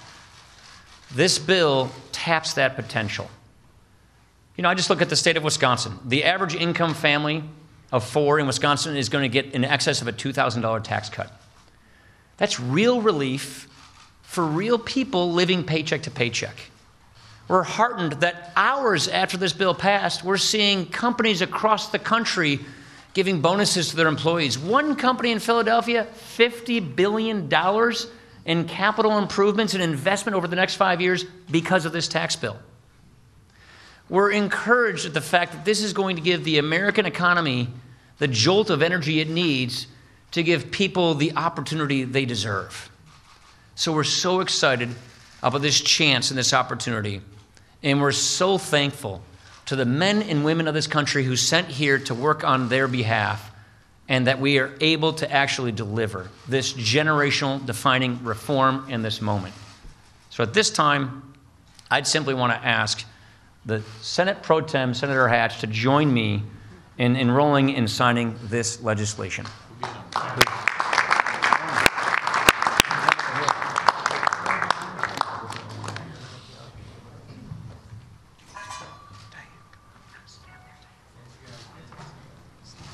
Please.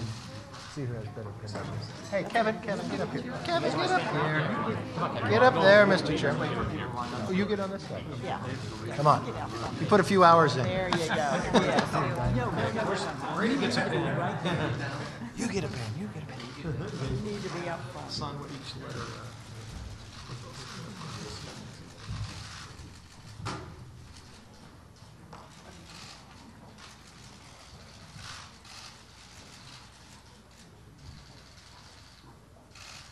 Yeah. Kevin.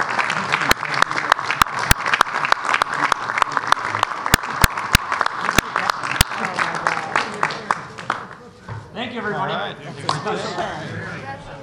Back to work.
Hey, good morning, everybody. Thanks for watching Fox News Now on YouTube Live. Just to let you know, you are taking a look at the funeral procession for Officer Paul Lazinski, who had a medical episode while chasing a suspect and died while on duty. We are keeping a close eye on this. He was an El Mirage police officer here in Arizona. Again, you know, this is somewhat of a sad news look, but it's something very important that we would like to show you.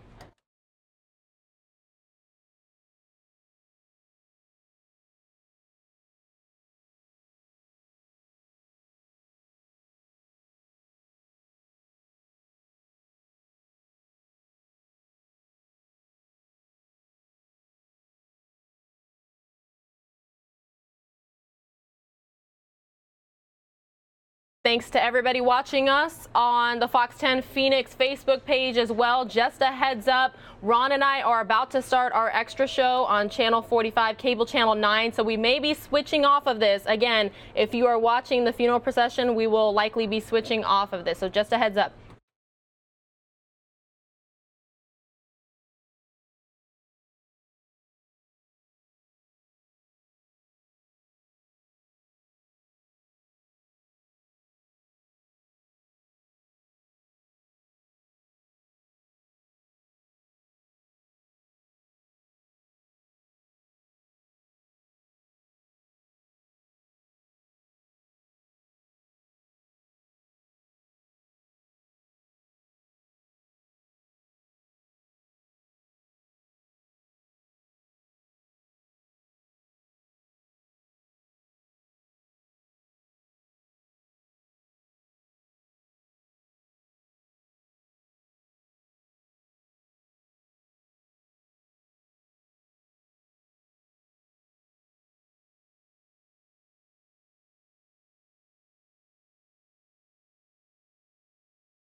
Good morning, everybody. Welcome to Fox News Now. Pilar Arias here with Ron Hoon.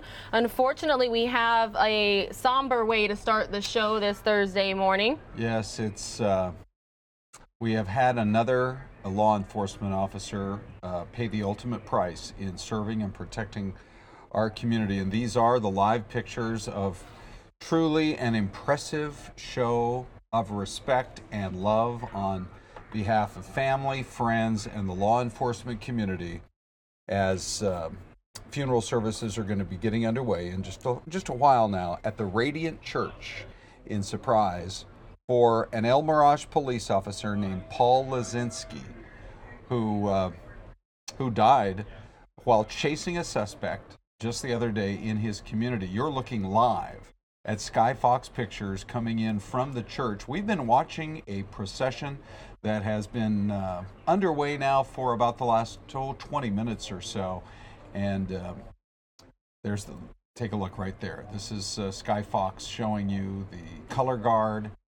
And again, the show of respect that comes literally from all across the state, and in many cases, Pilar, from even other parts of the country. This is an officer who was well known not just in his community, but I think across the state of Arizona.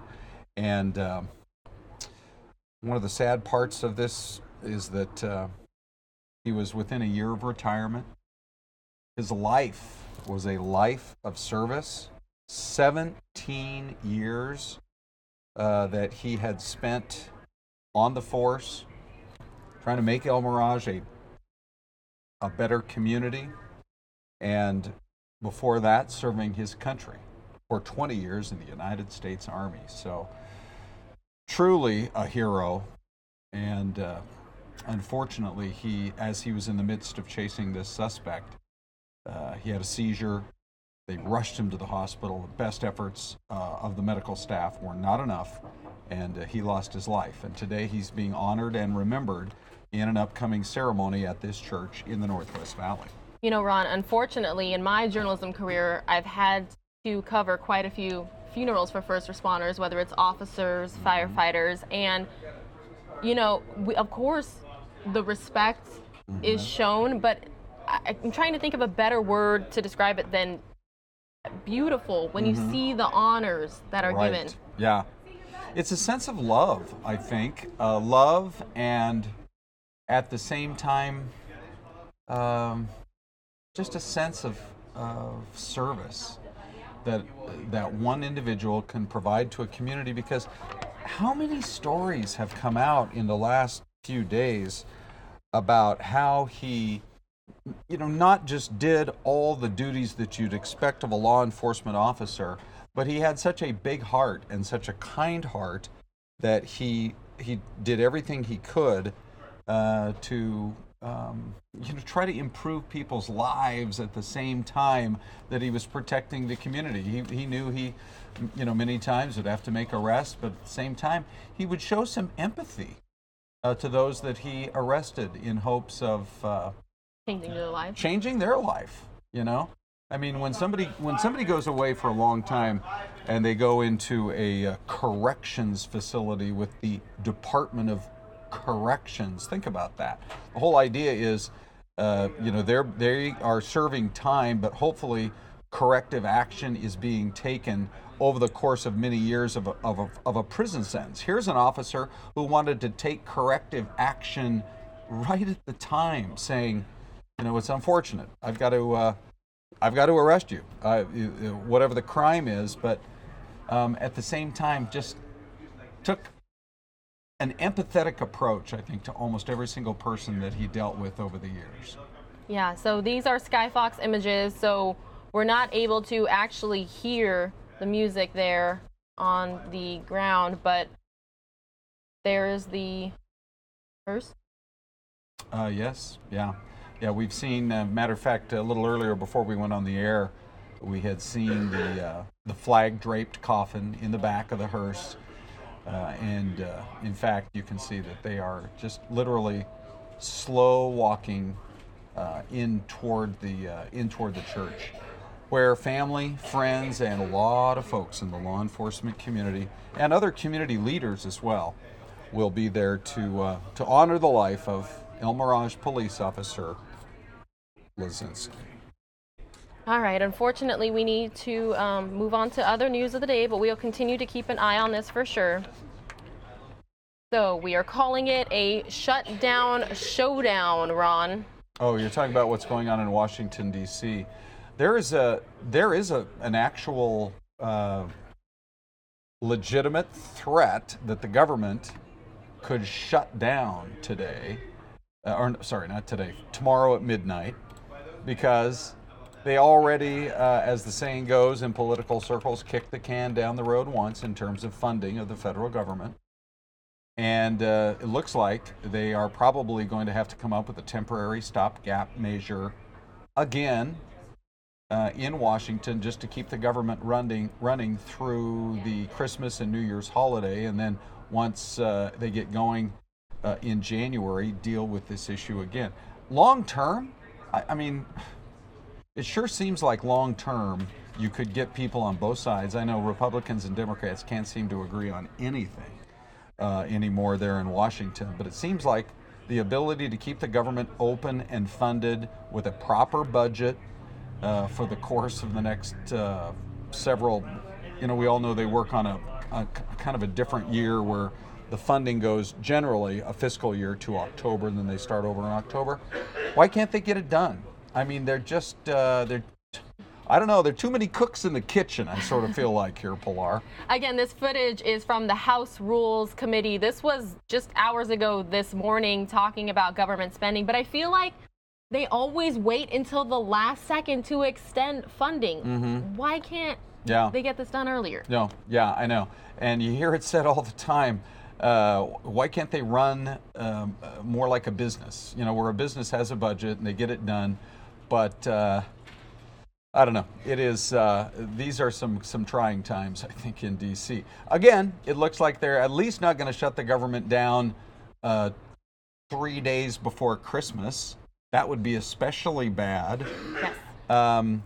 Although the political calculation on this one, Pilar, is a little bit different, I think, than some of what we've seen in the past. This is just a little bit of perspective.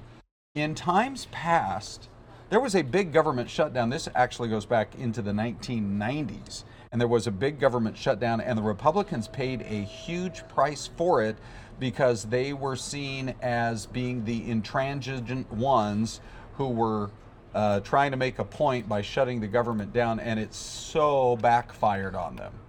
Now, on this particular case, the president has been continually saying, I'm here, I'm willing to work with both sides.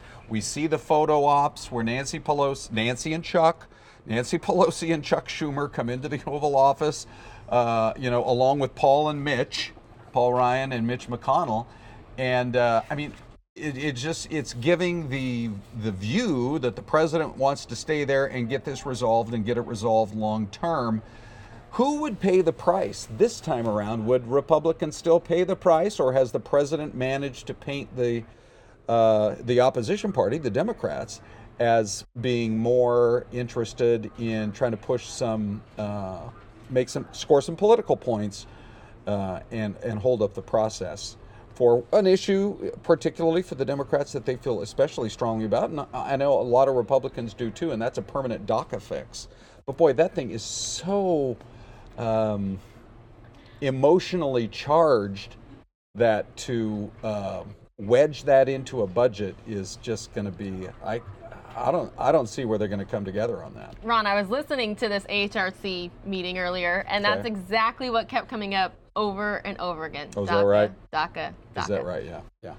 Okay, so it's clearly a big issue, and as I say, it's not just Democrats. I mean, we learned that was why Jeff Flake, the Arizona senator, was holding his vote out to the very last minute in Washington because he wanted more action done on DACA. Right. And then afterwards, on the very night of the budget vote, he did say, all right, so we're going to get a bill on the floor of the United States Senate so we can actually begin to address this in January. So, maybe what's going to happen is that it'll be a two-track deal where, especially if that senator was given assurances by his party leadership, yes, we will allow this to move forward, we will bring it to the floor at about the same time that we're going to try to work on a long-term budget deal. I could see where down Pennsylvania Avenue at the White House, the president could wheel and deal on something like that and maybe strike a grand bargain. Right. Another major top story of the day, the UN meeting happening now. Yeah. I would say, because a lot of people look at the UN as a fancy debating society, right? As much as anything else, that a lot of words are tossed around, but not a lot of action is taken. But if you ask me, this is high drama today. I mean, when you have the president saying, look, the way that we've done business for a long time, which is to send millions, in some case tens of millions, in some case even more, to various nations in foreign aid, and they want our money, and they want our money to, write the biggest checks to even fund the UN. and then we turn around and see that those are, in many cases, the same nations that are not supporting us. Those days are over. Now, that's a whole new approach. I don't think, we've really seen a scenario where the White House is willing to play hardball like this. But Nikki Haley said it yesterday. She said, we're going to watch this vote. If the rest of the world wants to condemn us for exercising our right to put the embassy where we want, and oh, by the way, it's been official U.S. government policy since the 1990s. Wow. And we're finally going to actually take action on it. How's it going to all play out? Where are the closest friends and allies of the United States going to come down? I mean, there's a chance that the UK could vote against us today. Right. There's a chance that Canada could vote against us today. Will we be singled out to the point that it's literally just us with one supporter on this? The nation of Israel? We're going to find out very soon. Speaking of which, quickly, talking about the tax reform, we're using the term fallout. Mm-hmm. But just talking about, I guess, the implications now that this has passed, mm-hmm. the world now knows what's going to happen, especially here in the U.S. And mm-hmm. you were talking about other countries right now, Canada. Mm-hmm. Well, what about businesses? What do you think is going to happen? Well, I just heard a congressman speak, or actually no, it was a senator, Mike Enzi. This was during when you're on the YouTube feed before we go on the air here on cable channel 9, Fox 10 Extra, who said that he was familiar with a business in his home state of Wyoming, that the owners of the business had told him that once this tax bill passed, they were going to invest $15 million in new plants, which obviously is going to create new jobs. We've seen Wells Fargo announce that they are going to raise the minimum wage across the board for their thousands and thousands of employees who are at or near the minimum wage. We saw AT&T come out overnight saying we're going to pay bonuses to thousands of our employees. And Pilar, you and I were talking ahead of time before we actually went on the air. There's no guarantee written in this that a company has to take those kinds of steps. There are plenty of other things they can do if they're going to have more money in the bank as a result of lower taxes. They can wipe out their debt. They can increase their dividend to shareholders who invest in them. They can look around potentially and buy other businesses, but I do think in many cases we are going to see more of this kind of thing happen where businesses are going to say, we'll share the wealth. It certainly would be a smart move on their part. Yes, this whole bill, this whole plan, GOP leaders still touting this morning about it, still very proud, saying that this is going to help our economy as a whole, not just with the tax breaks for a lot of people in their paychecks, but the overall view of our economy. Yeah, I mean, again, right before we went on the air, there's Kristi Noem, who is a South Dakota congresswoman who I think has a particularly bright political future. The story that she has told, that her dad, a farmer in South Dakota, died suddenly, I believe, of a heart attack, and the family got together and had to actually discuss whether or not they were going to sell the farm to raise the money to pay for the taxes that they were going to have to pay basically as an inheritance tax. And she said it so motivated her that it has been kind of a driving force for her politically to see basic changes in the tax code. She also talked about a woman coming up to her in a grocery store saying, it's just so tough. It's so tough making ends meet. When is it going to get better? And her argument and Paul Ryan's argument is average family of four, $2,000 more in your pocket next year. So we'll see. Right now the polls show it's pretty unpopular. Let's meet again and talk about it in maybe 4 or 5 months' time once paychecks get bigger and find out, is it still unpopular? If so, it's not going to help the Republicans in 2018. But if it gains in popularity, it could be a pretty good thing for them. Hey, Ron, thanks so much for being with us again. Really appreciate having you on every morning talking the top headlines. We'll be right back on Fox 10 Extra.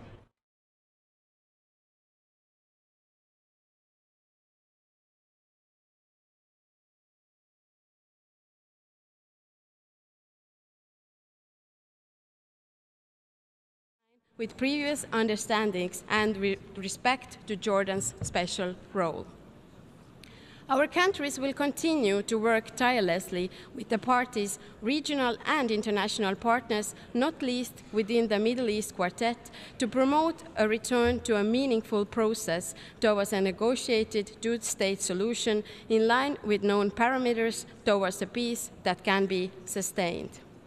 A negotiated two-state solution which fulfills the aspirations of both sides is the only realistic way to bring the lasting peace and security that both Israelis and Palestinians deserve. I thank you very much, Mr. President. I thank Estonia. On behalf of a group of countries, I now give the floor to Australia.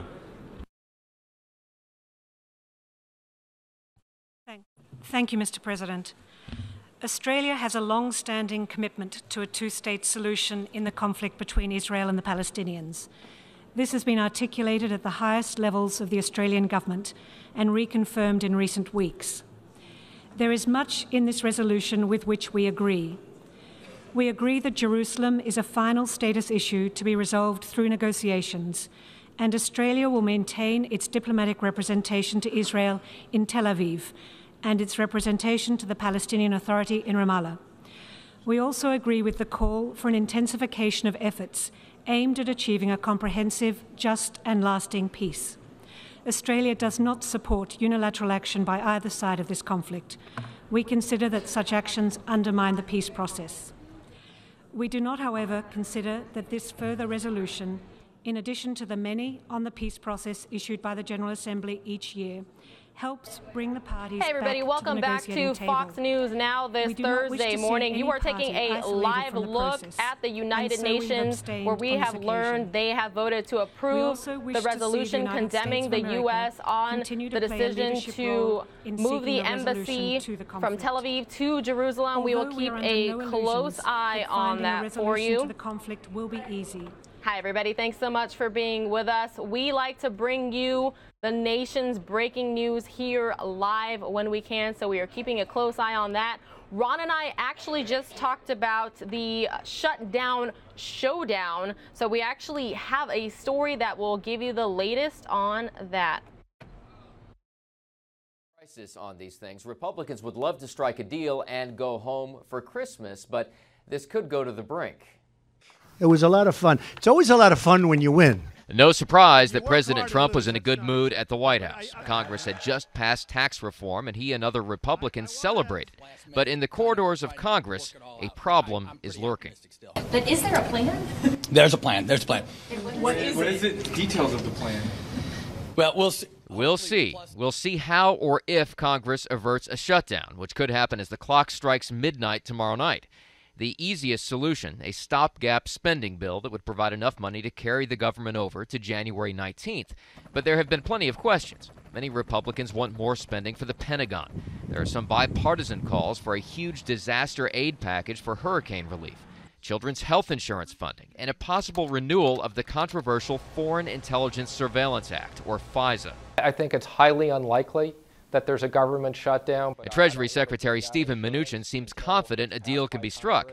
But even though Republicans control both houses of Congress, they may need help from Democrats to make it happen, and that will not be easy. It's their responsibility. They haven't shown us any plan for how they're going to get it done. So let's wait till they come to us and tell us how they expect to get it done. And it's hard to overstate the importance of the holidays here. Many members of Congress simply want to get this done so they can go home. In Washington, Doug Luzader, Fox News.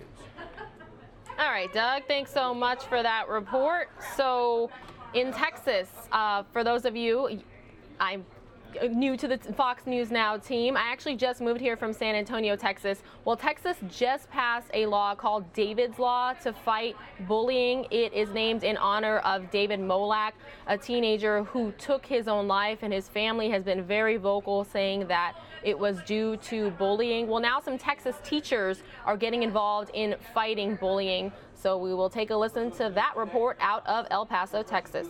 Texas educators are taking their fight against bullying off campus and online. Garrison has got soldiers there. In the past, schools only handled bullying on campus. Now they can discipline students for messages they send sitting in their own bedroom. If anything occurs outside of the school setting, but it interferes with the educational environment of the student during the school day, even though it occurred outside of school hours, it can be addressed. So what was an example? The law requires administrators to inform parents of victims and bullies about incidents, and districts must create a policy for reporting bullying and how students can get counseling. Castridis says before David's Law, a school would need to gather evidence to prove a student has been bullied. In other words, they would need to build a case. Now all they need is a single insulting message or slur. Because as students engage in behaviors, whether they're appropriate or not, many times they're not realizing the consequences that can come with that. Some parents say they're in favor of the bill as long as administrators don't interfere with their parental rights. I don't want my child to be bullied when she's at home and have to miss school because they're sending her messages through the internet or social media. One grandmother who raises her grandson says in some cases the school may need to intervene because the parents might be the problem. The kids mimic what they see at home. Negrete's grandson Orlando admits he's been both the victim and the bully. The bill made telling a student to hurt or kill themselves a misdemeanor, which he supports. There's some kids out there that are just at the breaking point, and then when somebody says to go kill themselves, then that's what they do. The district says they've already addressed dozens of bullying cases using the law. In El Paso, Texas, Ray Bogan, Fox News. Well, that's definitely a tough topic, but something that people continue the battle against every day, bullying. I know for some teenagers it's hard to speak out about it, so it was, in a way, a good thing to see them being so open in that regard. Well, it's the time of year when we are still getting packages for those holiday gifts. Where do you get them delivered? Do you have them sent to your home, to your office, to a friend or family member's home to make sure that they are going to get safe delivery? Well, here in Arizona, Fox 10 Phoenix's Danielle Miller filed this report about a porch pirate. Thief was clumsy, though, made more noise than the delivery person did. Michael George, who works from home, heard a noise outside of his front window around 4 Tuesday afternoon. I just heard a shuffle, like a scraping on the pavement. That's what I heard of a box, like he was picking up the box and it was scraping. When he looked outside, he saw a man on a bike stealing 3 packages from his doorstep. He immediately went to his garage, got on his bike, and chased him down. For a few minutes, I followed behind him, and I thought I would go back to wherever he was going and then call the police. But he never looked behind him. He never even checked his surroundings. And I was so angry at the arrogance that he stole the packages and didn't even look around. George says that he caught up with this man just a few streets down from his house. He says this is when he confronted him and took back his packages. I said, "You stole my packages?" And for a minute, his face, he was so terrified that for a minute I thought maybe I was assaulting a guy and stealing his packages. So for a second, I thought maybe I was stealing this guy's packages. So for a minute, I questioned myself, and I picked up the packages, and they all had my name on them. George says the guy then took off and ran. He didn't call police because he got his packages back, but says he'll be on high alert. I'm still in shock that someone would risk their life or risk having a confrontation with somebody over. He didn't even know what was in the packages. Thief was clumsy, though. All right, Danielle, thanks so much for that report. Well, it's not very often that I get to bring you all entertainment news, but if you are a fan of the Pitch Perfect franchise, well, I have a holiday treat for you. I would do anything to sing with you guys again. For their third big screen encore, the Bellas are back and this time hit the road for Pitch Perfect 3. One last show together. Who's with me? The latest flick features the world champion a cappella group, now out of college and reuniting for an overseas USO tour, only to realize they're also competing to open up for DJ Khaled. They're trying to intimidate us. Let's just do what we do. It was definitely Yeah, more action. definitely more action. There was very little action in the first two, and in the third one, Loads. I try to fulfill the action quota. It's been 2 years since the last film, so to get into song shape, the girls went to a cappella boot camp before shooting began. And it's not like a boot camp, like we're... It's fun though. They yell at us at like 4 o'clock in the morning, like, Yeah. get up and sing it. They keep saying acapella boot camp, but it's more like acapella, yay. We have a month of boot camp, so it's like new dance routines, new music. Only a few cast members got to work with DJ Khaled, including stars Anna Kendrick and Rebel Wilson, who didn't know he was a judge on Fox's upcoming The Four singing competition show. He didn't know about the show then. Otherwise, he certainly I'm would have sure he asked would have us two to recruited go us to on. judge and- then we would have said, we can't go on Oh, a we're reality busy, show. We're yeah. international movie stars. Sorry. Big stars who we thought might want to co-headline with someone like Ed Sheeran, but alas, a scheduling conflict arose. Yeah, he's gonna be our opening I act. actually sent you a text about the Hollywood Bowl.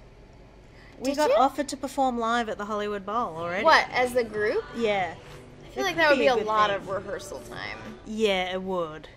We're very busy. Yeah. Did not see this coming. In Hollywood, Adam Housley, Fox News. All right, Adam Housley, thanks so much for that report. Well, it's the time of year where you may be traveling or know somebody coming in for the holidays. Well, earlier today, the site at LaGuardia Airport. This was earlier this morning. A lot of travelers there checking in for the holidays. Look at that. Not crazy lines at LaGuardia. I've been to LaGuardia before, and that's not as busy as you would expect to see, but maybe later this afternoon and this evening they are going to ramp up in terms of the number of travelers. Hey, thanks for watching Fox News Now. We'll be right back.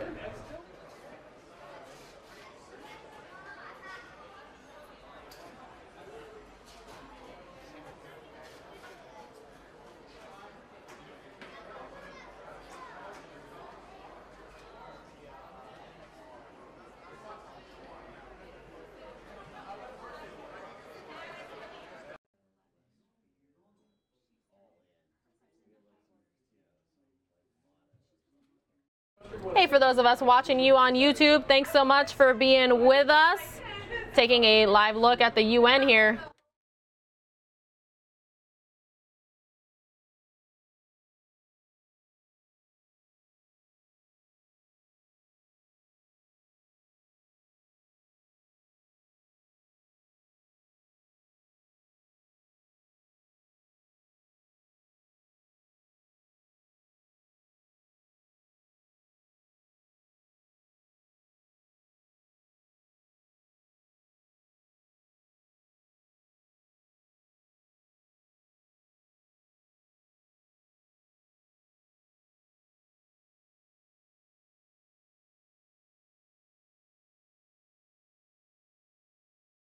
Involving terrorist groups.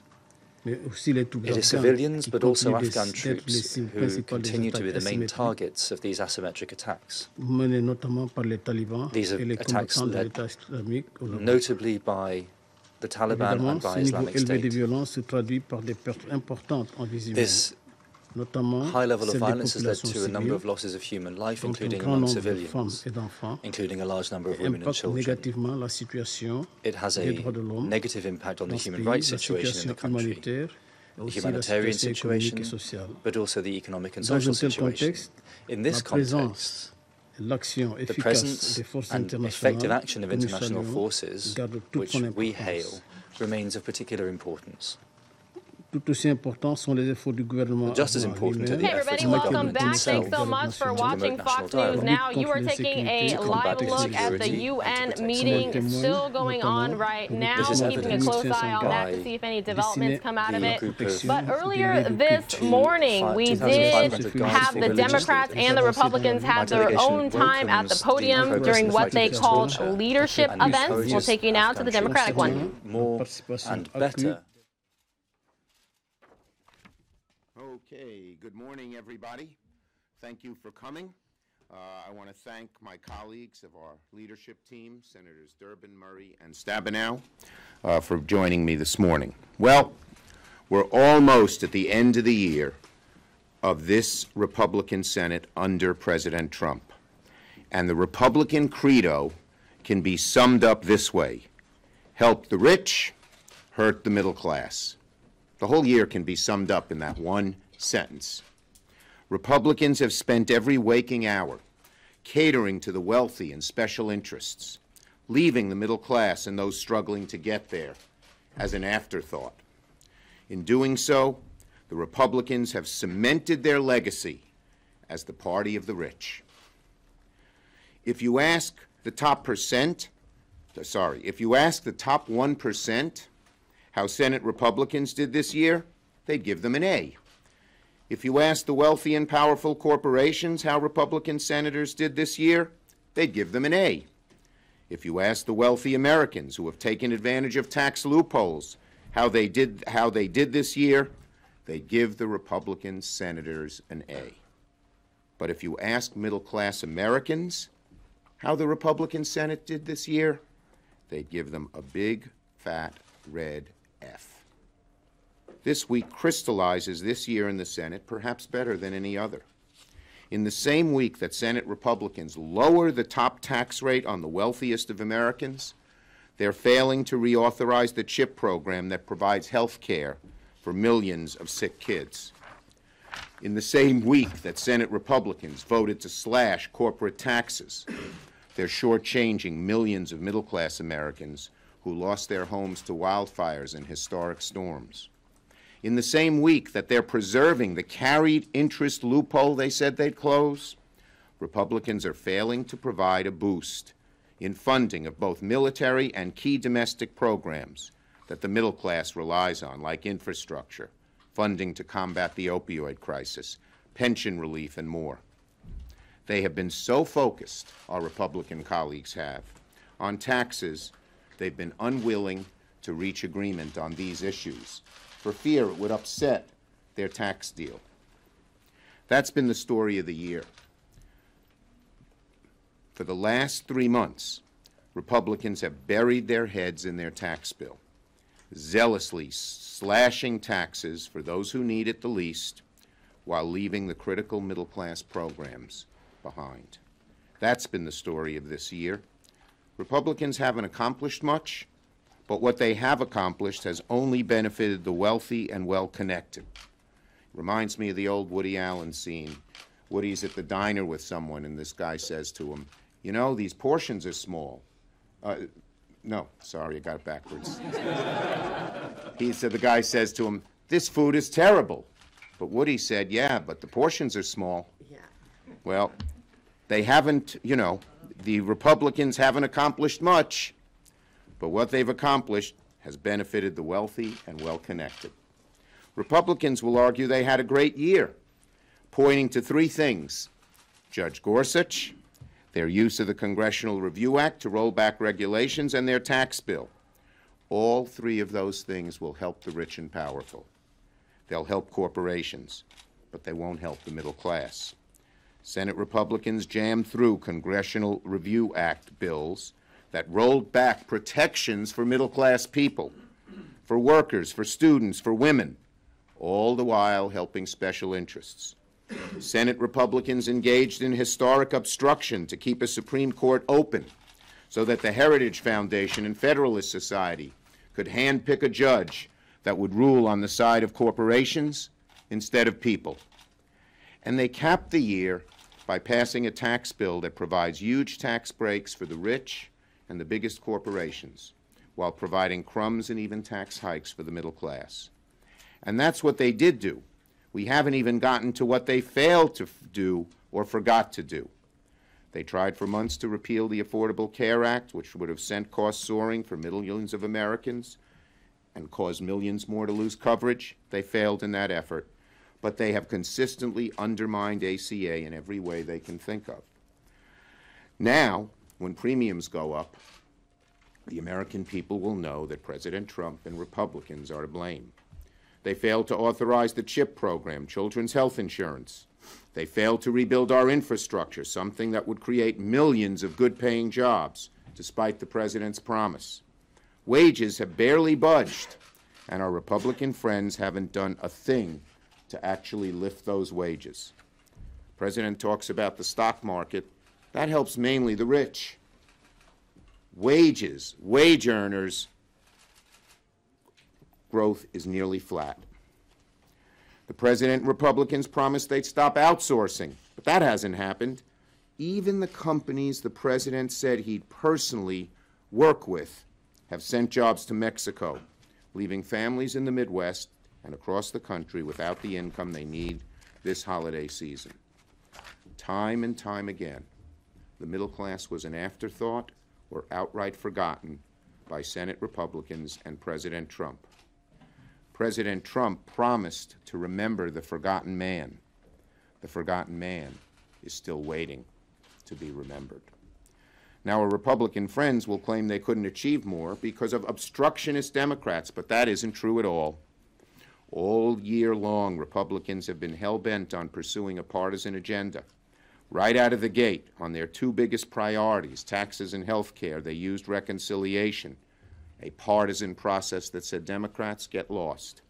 They didn't even pretend they were being bipartisan. Their view of bipartisanship has been to write the bill themselves, introduce it, and demand Democrats support it. And this year in the Senate, not a single bill at the 60-vote threshold has failed because of a Democratic filibuster. Let me say it again. Before Republicans blame, quote, obstructionist Democrats in the Senate for their lack of accomplishments, they should remember that the Senate Democrats did not filibuster a single bill at the 60-vote threshold. Now, we hope the future will be different. We hope they'll give up on their partisan agenda that leaves behind the middle class and those struggling to get there. But if they don't, the political problems they're having now are only going to get worse. People are standing up and rejecting the Republican agenda across the country, including in states that have been ruby red for years. In Alabama, Virginia, New Jersey, last week in Tennessee, we're seeing an incredible... This is a Foxtown News Alert. Oh, you want me out there? I'll go wherever you want. I don't care. Okay. Yeah. A press conference that's about to be held here in Phoenix regarding a natural gas explosion that we're being told has destroyed one home near 13th Avenue and Fillmore. The first reports that we are getting is that 2 people were injured and another person may have died in this incident. Again, viewer discretion is advised here. This is a live shot out of Phoenix, Arizona. Again, I'm listening in with you all, bring you the latest. It looks like they're going to give the media an interview here.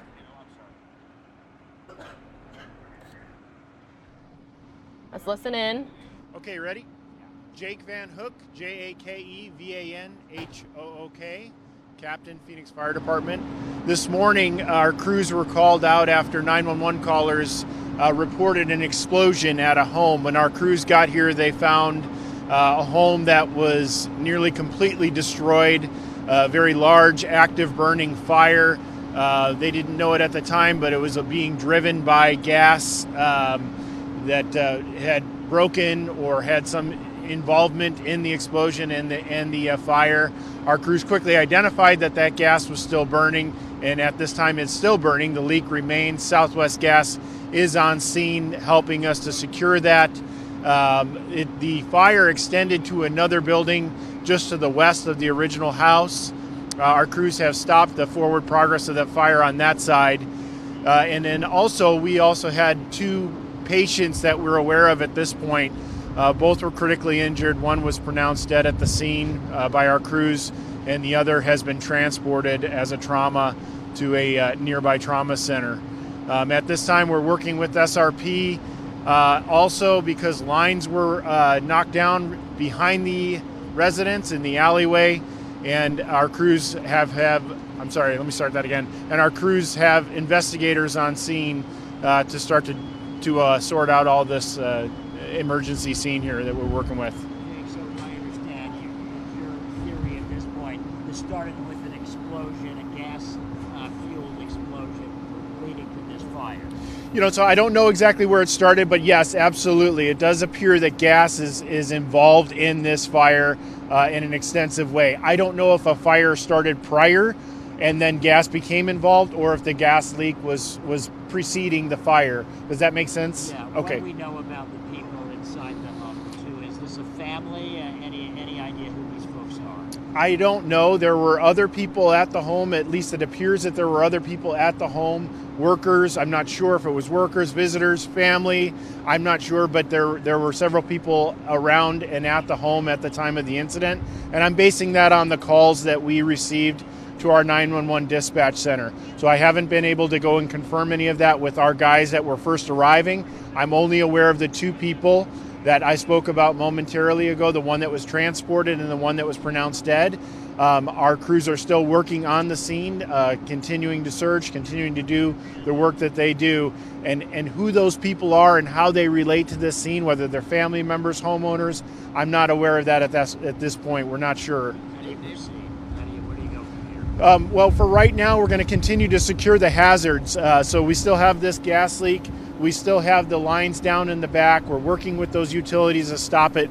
Once the gas leak is secured, we'll go ahead and extinguish the rest of the house.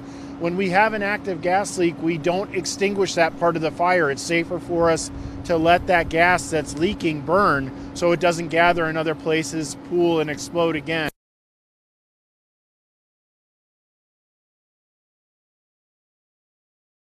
Okay, everybody, it sounds like we may have lost his audio there, but I'm going to keep him up here, hoping that he'll return. Again, it appears that we have had a gas leak and a fire in Phoenix, 13th Avenue and Fillmore. So far, investigators can't tell if one came before the other or how this all happened, but initial reports are saying that 2 people injured, another person has died.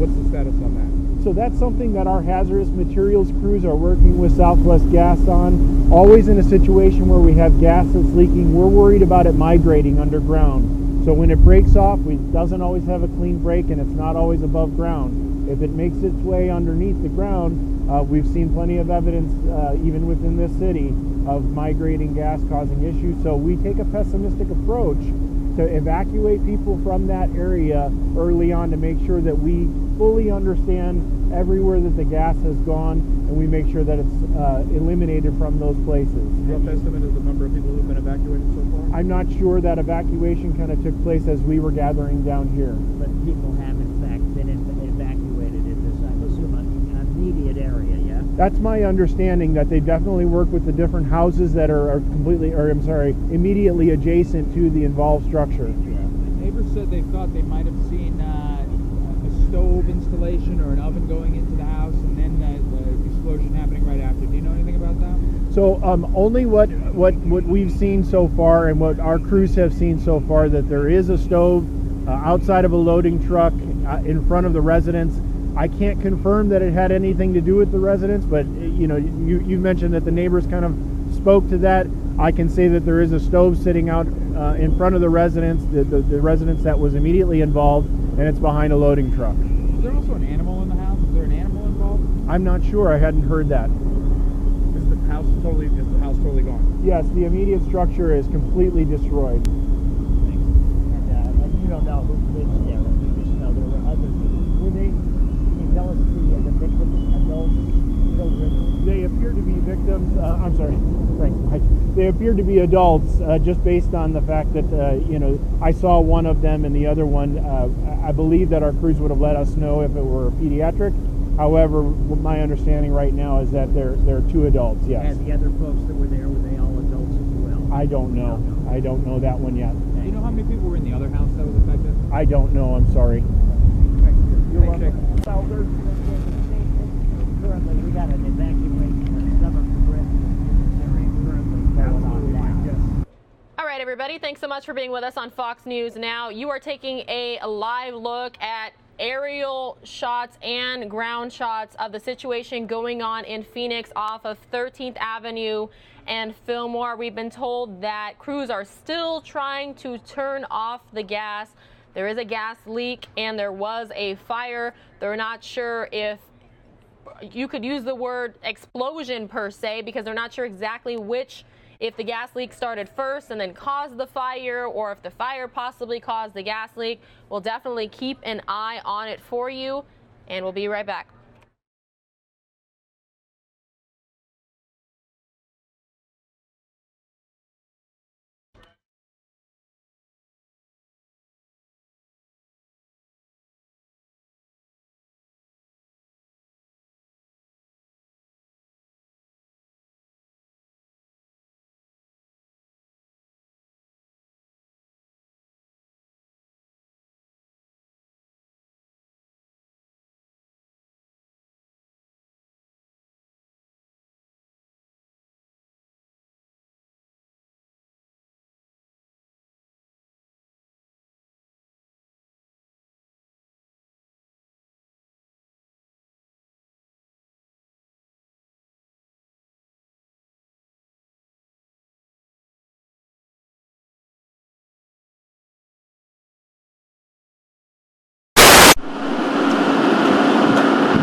Oh my gosh.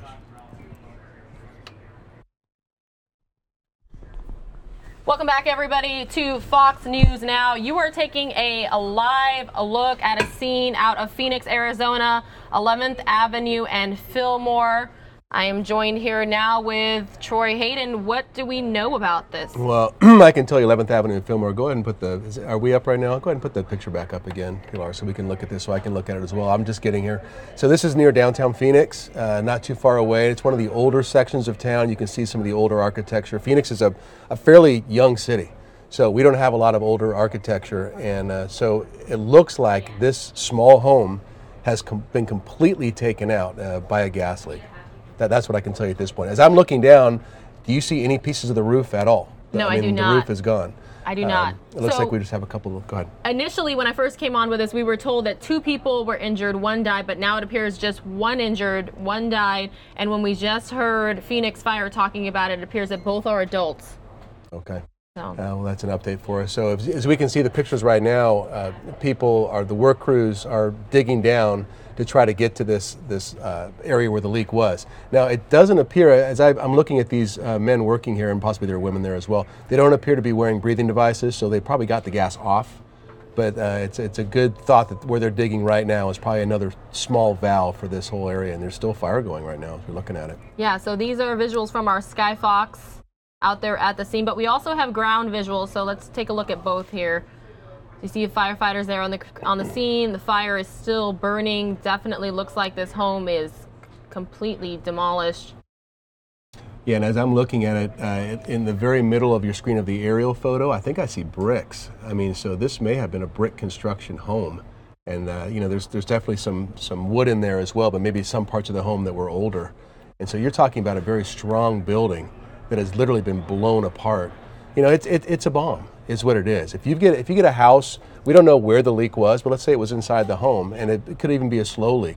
You get basically this flammable gas inside the home in a compressed area, and all it takes is a spark from a water heater or somebody turning on a stove, lighting a cigarette, anything like that, and it combusts so quickly, it burns so quickly that it creates an explosion with tremendous force. I'm surprised the two homes next door don't have more damage. Right, me as well. But this was definitely one of the colder mornings that we've seen, so who knows, you know, the investigation will hopefully reveal how this started. Right, and people around the country might be saying, well, it's not, you know, it's 45 or 50 degrees or whatever it is right now, and that's not cold for them. But yeah, for us in Phoenix, this is a chillier morning, and we've had a very warm fall, and I guess this is the first day of winter, right? But regardless, I mean, this could be happening. A lot of people have gas water heaters that run all the time, and if you have a leak there, but I tell you, I've been in this city reporting news for about almost 24 years now, and you just don't see a lot of these. Right. You don't see a lot of, you hear about gas leaks, but you just don't see a lot of just devastating scenes like this. This is more of an East Coast thing, right? You see that happen a lot back there. But we do have gas going to a lot of these homes, and you can see all the emergency workers there that have been brought in, and the gas crews as well. Do we have any idea about how long ago this happened? I don't think they mentioned that in the press conference. No, I was just in a news meeting. I got pulled out a few minutes ago, but it looks like it's pretty fresh. I mean, they've had time to get up all this crime scene tape. They've had time to shut off. I mean, by looking at it, I would say maybe less than an hour, maybe 45 minutes, something like that. Right, and they did mention there were evacuations. Not sure if those have been lifted, but which would give you an idea as to why those workers are hustling as much as they can to get to what looks like could be a secondary shutoff valve. Because what they may have been able to do is get to a main shutoff valve to shut the gas off to maybe this entire neighborhood, but maybe what they're working on right there is a different type of shutoff valve, or maybe even that's where the leak happened. But if the leak happened under the sidewalk all the way out there, why would the house blow up the way it did? You almost think the leak had to have at least been leaking into the home. Right, absolutely. Taking a look at crews there working, they're digging some shovels. Right, you know, and when you get to these parts of the city, again, older, more established parts of the city, we have a whole bunch of infrastructure repairs going on right now, and it's mostly water lines going through central Phoenix. I was just driving through there the other day, and these are older lines. A lot of them were put down in the 40s and 50s. You know, and this part of downtown, as I was saying, is one of the older sections of the city, and so who knows how long these gas lines have been down. And so you may have some sort of a break there or some sort of a leakage that went into the home. But you know, they got a backhoe here, and so the number one thing they have to do is get to the line. So they've got to get down there, and you know, all the roots from just those palm trees, they can have huge bundles of roots to get through that, plus the sidewalk, plus digging down. And you know, it's a sad thing to think that we had, you know, a fatality here, but not overly surprising when you look at what's left of this house. You know, Troy, I can't help but notice and mention there is a Spencer's truck there on scene in front of the house, which they're normally appliances. Yeah, that's odd. So you wonder if maybe there was a delivery going on. Yeah, what's the Spencer's truck doing there? That's a good observation. I'm not sure. And it appears to be in an odd location as well. Like you wouldn't want it there if you were working on that line. Wouldn't you have somebody move it? Right. And you know, we don't want to speculate here as to what's going on, but yeah, I mean, who knows? Maybe there was a delivery going on in the neighborhood, and the Spencer's truck just kind of got caught up in it, and the driver took off. So who knows? And we don't know who the deceased person is, do we? Whether it's a resident of the home or somebody who's just had shown up. I don't believe, of course, as most breaking news, this is very fluid. Our Matt Galka is there on the scene. Neighbors say they heard a loud boom. Can you look at the rest of that on Facebook? Take us off of that. So Matt Galka is one of our reporters here, and he's on the scene, so he's able to get into a location and talk to witnesses there. Maybe we can get a live shot from him coming up in a few minutes. Okay, so this is him just driving up. The neighbor says she saw a stove being wheeled into the house and then saw the explosion moments later. Okay, well, that explains a lot. Yeah. So you would assume it's a gas stove. Again, you don't want to assume different things. But when you have a gas stove, yeah, oh, see, we can see the stove in that picture right there. It'll come up in a second. Isn't that a little delayed on the internet? Right. But so as the backhoe is working to the very top of your screen, you can see a range sitting there. Now, I don't know if that's the old one or the new one, but it's sitting out in the middle of the street. So if you took a gas stove and removed it, and for some reason you didn't shut off the gas the way you should have, you know, that a gas line like that going into a home could leak out a lot of gas in a hurry. Right. And so that does explain things. So again, we still don't know all the details. We're just talking about what we're seeing here right in the live shot, and our own Matt Galka there telling us what he is seeing. He did post a video on Facebook as well. Maybe we can call him on the phone too if he's out there. Yes. That'd be interesting. Probably be doing that shortly here. See what's going on with him. But yeah, so a few pieces coming together. So we've got a Spencer's truck just off the top of your screen, and then right next to the Spencer's truck, you've got a stove. We have witnesses who are saying they saw a stove being delivered to the home that is now rubble, and then shortly after they had a big boom. I mean, you would assume that even a spark from a doorbell or something anything can light this thing off. And you know, we don't know if the delivery driver is injured.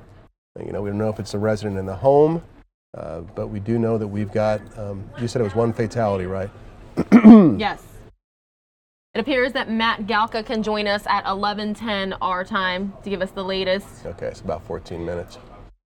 But in the meantime, I mean, again, look at this scene as we're showing you here. So they still have some active fire in the middle of the home, and who knows what that is. That could be a couch burning there or something like that. You see what I'm saying about the bricks, though? They look like a chimney right here, Yeah. right in the middle of the screen. Yeah, and then, you know, so you have, you know, in these older homes, who knows, it may have been an adobe structure. I mean, that's how old this neighborhood is. It may have been something that was built, you know, in the 30s, and then they added on to it on the back with the wood framing and things like that. Right. But obviously it was enough of a blast and a fire that the home as it existed is just gone. And you can see debris all the way, like the house to the right of it. If you're looking at your screen, look at all the debris on top of the roof there. Right. And I bet debris will be spread, you know, probably 100 feet or more throughout the neighborhood. It looks like, I'm not quite sure if that's a business across the street. It definitely looks like a bigger structure. Yeah, or it could be a church or a gym or an old supermarket or something like that. You know, in a neighborhood this old, that commercial building could have been a number of things over the years.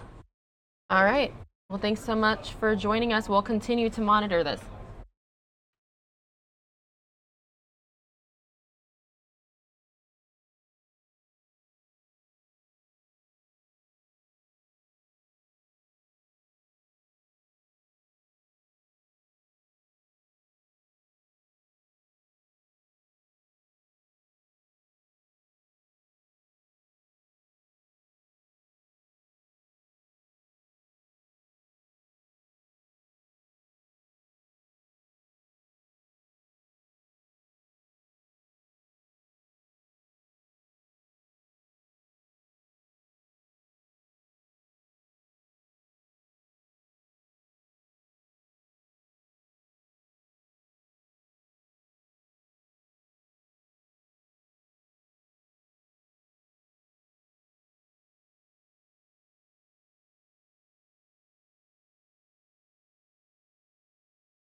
For those of you with us on YouTube, we are going to continue to monitor this gas leak and fire. Appears to have been an explosion in Phoenix, Arizona. We're going to continue staying on this for a little bit.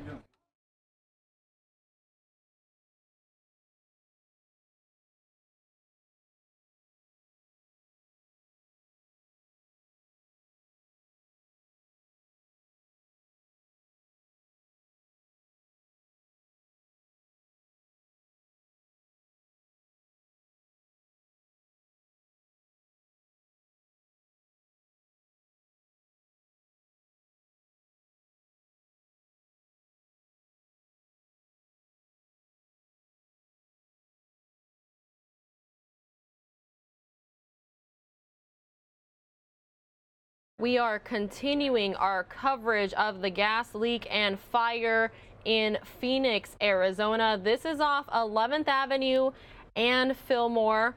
Our own Arizona Mornings, Troy Hayden, just joined us on the show to talk about that. He is very familiar with this neighborhood. It is an older neighborhood, so we don't know if it could have been in a brick or adobe home. but you see debris from what happened here on the surrounding homes' roofs. We have heard that one person is injured and one person has died in this incident. Just moments ago, Phoenix Fire gave us an update on this, so let's take a listen. Nearly completely destroyed, very large, active burning fire. They didn't know it at the time, but it was being driven by gas that had broken or had some involvement in the explosion and the fire. Our crews quickly identified that gas was still burning, and at this time it's still burning. The leak remains. Southwest Gas is on scene helping us to secure that. The fire extended to another building just to the west of the original house. Our crews have stopped the forward progress of that fire on that side. And then we also had 2 patients that we're aware of at this point. Both were critically injured. One was pronounced dead at the scene by our crews, and the other has been transported as a trauma to a nearby trauma center. At this time, we're working with SRP. Also, because lines were knocked down behind the residents in the alleyway, and our crews have and our crews have investigators on scene to start to sort out all this emergency scene here that we're working with. Okay, so I understand your theory at this point. This started with an explosion, a gas-fueled explosion leading to this fire. So I don't know exactly where it started, but yes, absolutely. It does appear that gas is involved in this fire in an extensive way. I don't know if a fire started prior and then gas became involved, or if the gas leak was preceding the fire. Does that make sense? Yeah. Okay. What do we know about the people inside the home, too? Is this a family? Any idea who these folks are? I don't know. There were other people at the home. At least it appears that there were other people at the home. Workers. I'm not sure if it was workers, visitors, family. I'm not sure, but there were several people around and at the home at the time of the incident. And I'm basing that on the calls that we received to our 911 dispatch center. So I haven't been able to go and confirm any of that with our guys that were first arriving. I'm only aware of the 2 people that I spoke about momentarily ago, the one that was transported and the one that was pronounced dead. Our crews are still working on the scene, continuing to search, continuing to do the work that they do, and who those people are and how they relate to this scene, whether they're family members, homeowners, I'm not aware of that at this point. We're not sure. Well, for right now, we're going to continue to secure the hazards. So we still have this gas leak. We still have the lines down in the back. We're working with those utilities to stop it. Once the gas leak is secured, we'll go ahead and extinguish the rest of the house. When we have an active gas leak, we don't extinguish that part of the fire. It's safer for us to let that gas that's leaking burn so it doesn't gather in other places, pool, and explode again. Again, we lost this audio earlier during this brief press briefing, but it'll come back. We may have lost his audio there, but I'm going to keep him up here, hoping that he'll return. Again, it appears that we have had a gas leak and a fire in Phoenix, 13th Avenue and Fillmore. So far. All right, everybody, that was me talking earlier during the live coverage. Here we are again live. Continuing to see crews there on the scene. Our own Matt Galka is going to be joining us on air in about 6 minutes here. You can still see flames in this live shot. You see the Spencer's appliance truck there. We did see what appeared to be a range or a stove on the outside of the truck and a box. I see 6 fire engines, fire trucks on scene. There may be more or less, but it definitely seems like they have a perimeter blocked off. Of course, very dangerous situation for the workers, so they don't want anybody else to get hurt. We are keeping a very close eye on this. Again, Phoenix Fire saying 1 person injured, taken to the hospital, another died in this incident. We are continuing to monitor for it. These are visuals from our Skyfox. We see at least a person, if not 2, down there with blankets on. Emergency first responders there assisting them. They said that Southwest Gas is the company that is on the scene there. Again, Southwest Gas is on the scene. Their main concern was finding the gas leak and turning the gas off before carrying on to fighting the flames. And there you still continue to see the flames burning. And as Troy Hayden said, this is an older neighborhood where likely, you know, there's old infrastructure, the way that these homes were built, you know, brick, adobe, not a little bit differently than how homes are built nowadays, mostly frame and wood. And crews continuing to work here.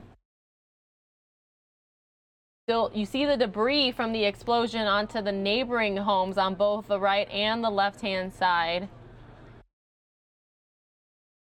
Matt Galka on the scene again. He is saying on Facebook that neighbors say they heard a loud boom, and one says she saw a stove being wheeled into the house and then saw the explosion moments later. So of course, if you are installing a new stove, you're gas related, it's definitely wise to make sure that the gas is turned off prior to doing any removal or installation.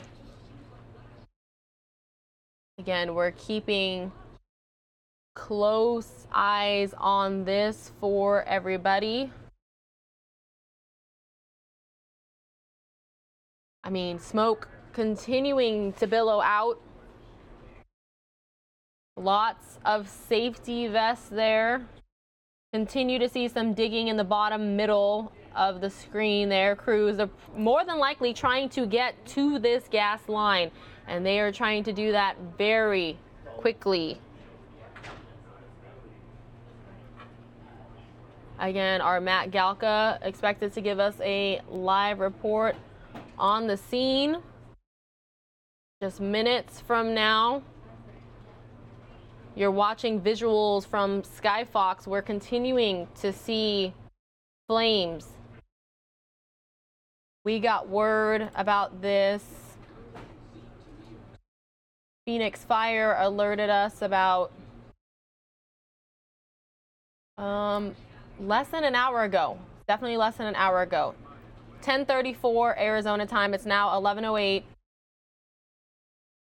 Explosion involving natural gas just completely destroyed this home.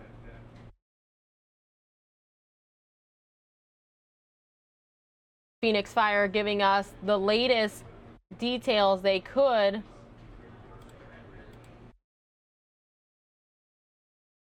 Communicating with our Matthew Galka now on the scene. Once we get his live picture, we will certainly bring that up for you. So again, Skyfox just circling the home so you can see the damage.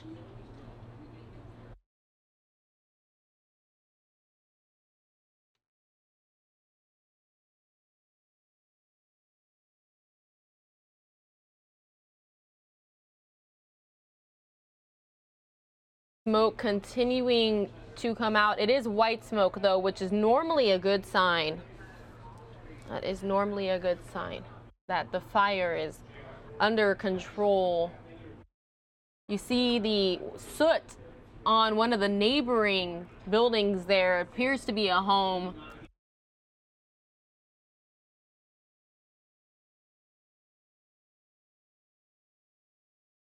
Explosion involving natural gas resulting in a fire, destroyed one home and extended to another, according to Phoenix Fire. Gas leak is continuing to burn. Southwest Gas is on scene. Power lines are also down in the area. SRP is responding as well.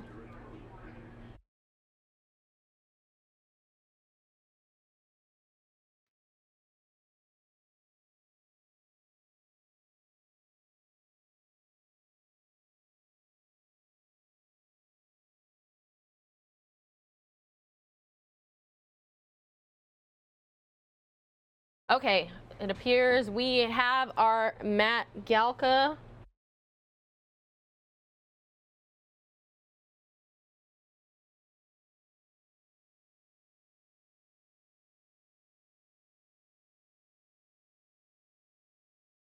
Matt, are you there? Can you hear me?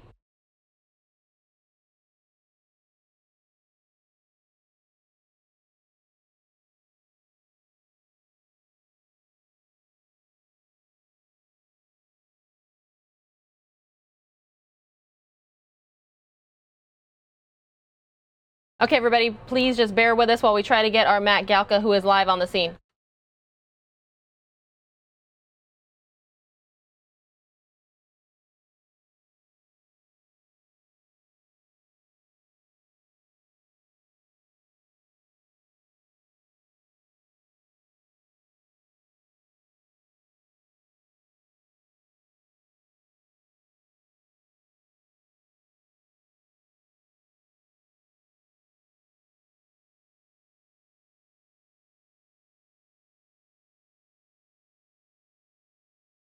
Matt, you got me? Can you hear me?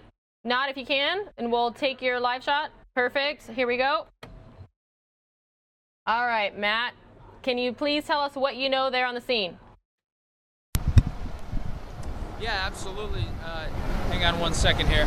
So we've been on scene since this actually started. We happened to be at a Circle K right over at 7th Avenue in Roosevelt when we saw this thick black smoke billowing up. Obviously, you've been informing everybody who's been following along.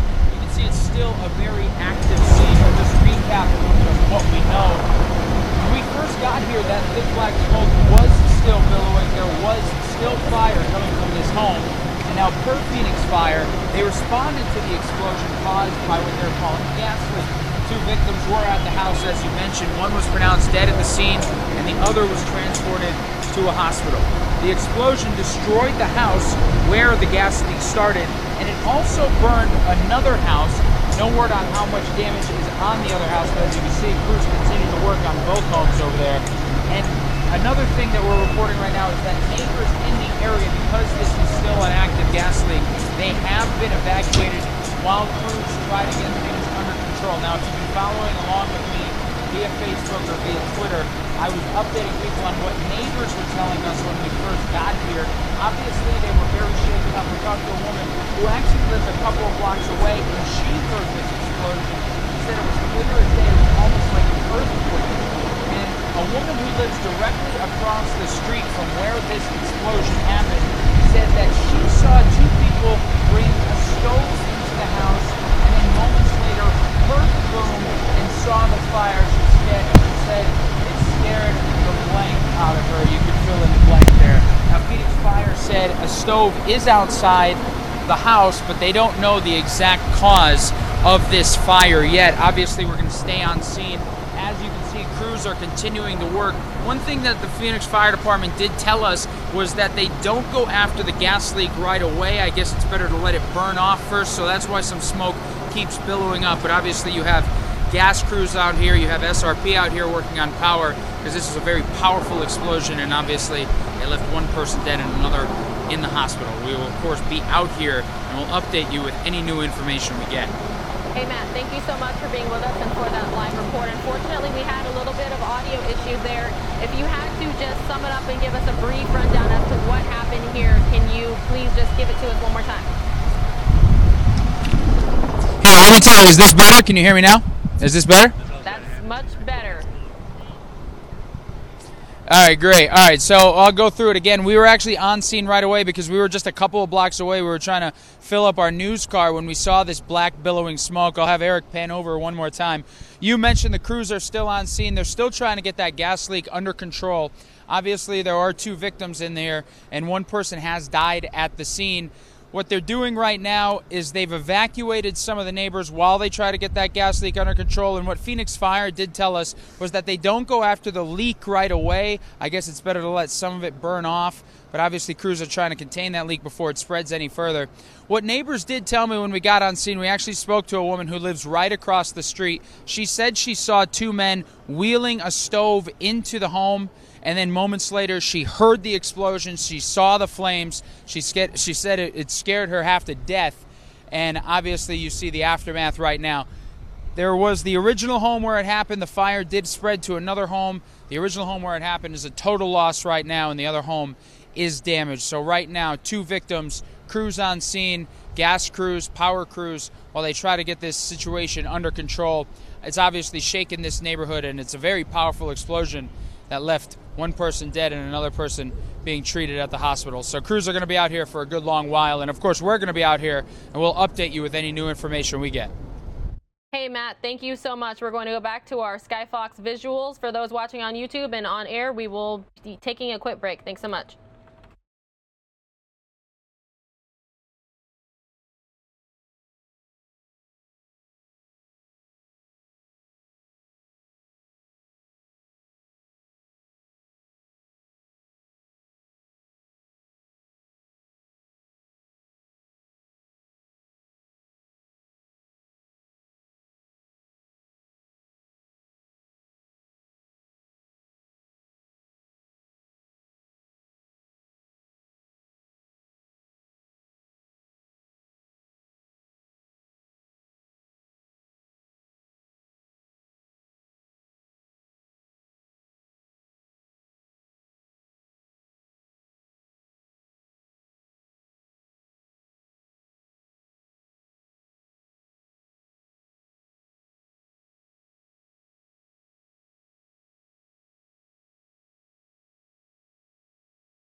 Welcome back to Fox News Now. We are continuing to monitor this gas-related explosion in Phoenix.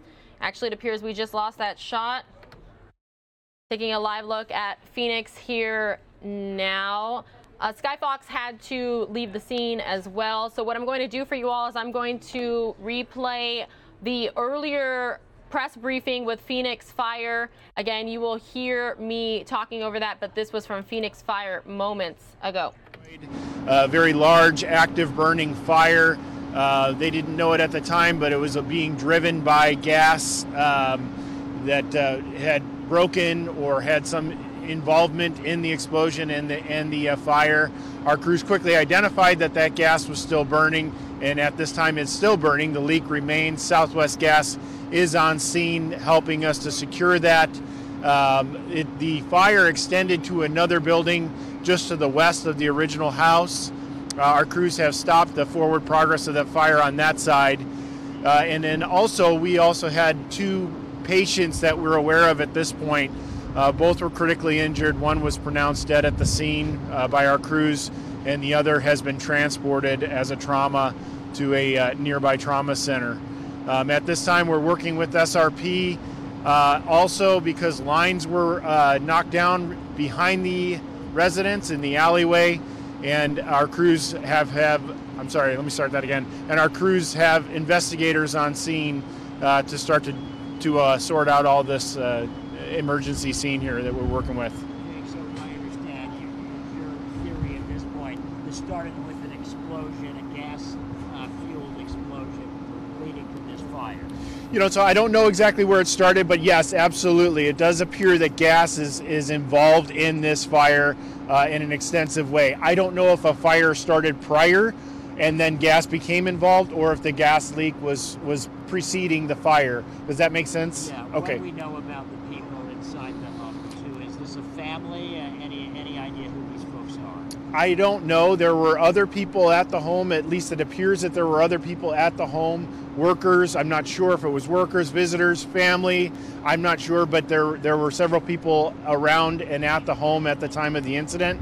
And I'm basing that on the calls that we received to our 911 dispatch center. So I haven't been able to go and confirm any of that with our guys that were first arriving. I'm only aware of the two people that I spoke about momentarily ago, the one that was transported and the one that was pronounced dead. Our crews are still working on the scene, continuing to search, continuing to do the work that they do. And who those people are and how they relate to this scene, whether they're family members, homeowners, I'm not aware of that at this point. We're not sure. Well, for right now, we're going to continue to secure the hazards. So we still have this gas leak. We still have the lines down in the back. We're working with those utilities to stop it. Once the gas leak is secured, we'll go ahead and extinguish the rest of the house. When we have an active gas leak, we don't extinguish that part of the fire. It's safer for us to let that gas that's leaking burn so it doesn't gather in other places, pool, and explode again.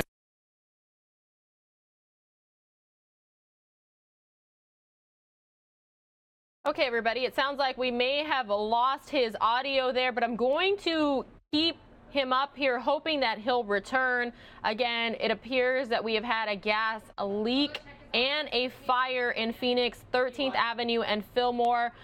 So far, investigators can't tell if one came before the other or how this all happened, but initial reports are saying that 2 people injured, another person has died.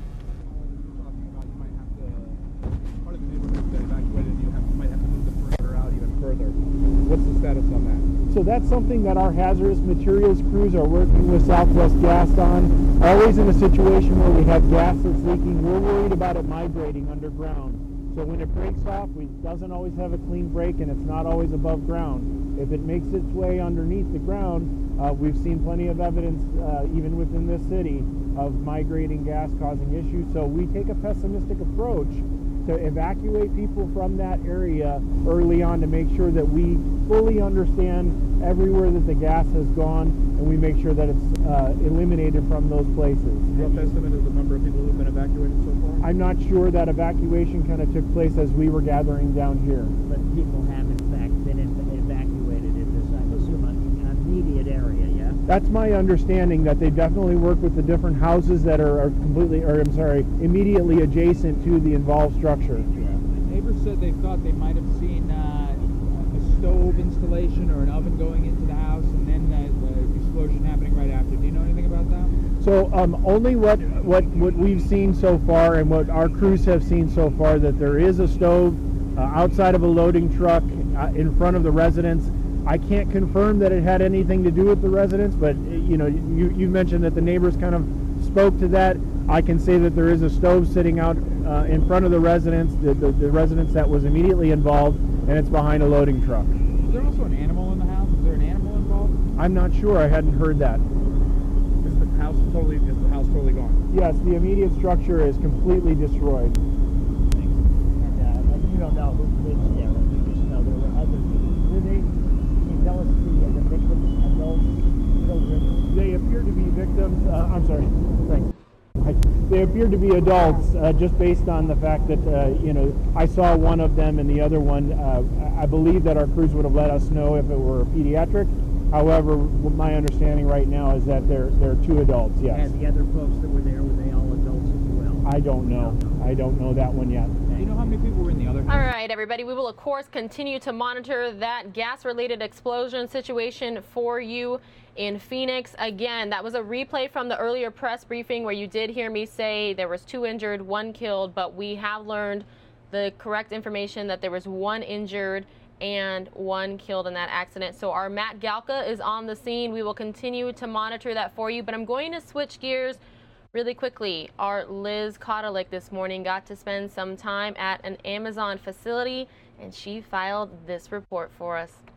Hey everyone, Liz Kodalik here. We're in the Amazon Prime Now hub, and this is for all of you last-minute shoppers. Are you missing something? Do you need to get a gift for someone? Well, you can get it in just hours thanks to Amazon. Hey, Kelly. Hello, good morning. Good morning. Thanks for having us. So you have kind of a good little display of things that you can get. really in a couple of hours. That's right. So Prime Now is all about convenience, and for anybody who's procrastinating, this is your place. So if you want to skip a trip to the store, here are some items. You know, we have anything from an Echo device to if you ran out of wrapping paper to, let's say you're baking something and you realized you're out of flour. We'll get it to you in 2 hours or less. And I love this big Instapot, things like this too. Yeah, Instapot has been one of the surprise top sellers this holiday season. Everybody's loving that. You know, this game, Watch Your Mouth, it's a fun game. Hilarious. But the real essence of it is why wouldn't you rather spend time at home with your family this holiday than out running around, trying to find a parking spot, waiting in line, hoping a store has what you need? You can get on the Prime Now app, see the items, order, we'll bring it right to you. Right, and it's not just presents, as you were mentioning, it's baking goods, it's even ugly sweaters if you've got a party that you're going to, and wrapping paper and all that good stuff. And let's take a walk because I want people to, we'll show some other options, but I also want people to understand where we're at. So this isn't like the normal warehouses that we've been able to go in. That's right. So Phoenix, I will say, has been an important place for us for years. We have thousands of full-time employees that work at our fulfillment centers here, and those fulfillment centers are more than 1 million square feet. We will have millions and millions of items. Prime Now hubs are a curation of a smaller amount of selection that we know customers might need really fast. So, here's like another holiday card this holiday season, or let's say you wake up in the morning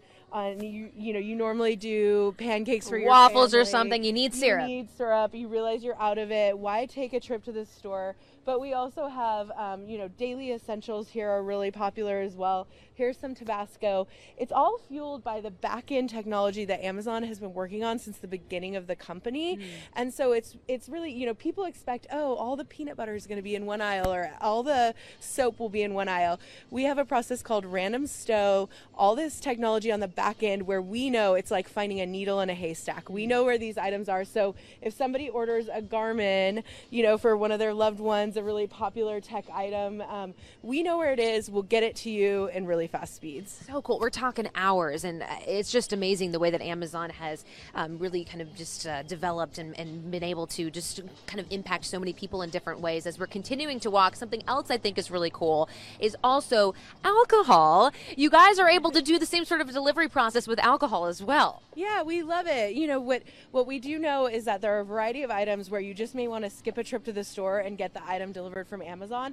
And some of that includes local stores and restaurants. So here in Phoenix, if you are ordering a restaurant delivery, you can do that through Prime Now. In addition, we also do alcohol delivery through a local liquor store here. So let's say you're throwing a party or you're throwing Christmas dinner and you see that you're going to run out of wine, we'll bring it right to you through Prime Now. So what is something that people need to know if they want to do this and they're maybe not even set up for Prime at this point? Yeah, so Prime Now is a shopping experience only for Prime members. So to do Prime Now and get 1 and 2 hour delivery, you need to sign up for Prime, but there are a ton of other benefits that Prime offers.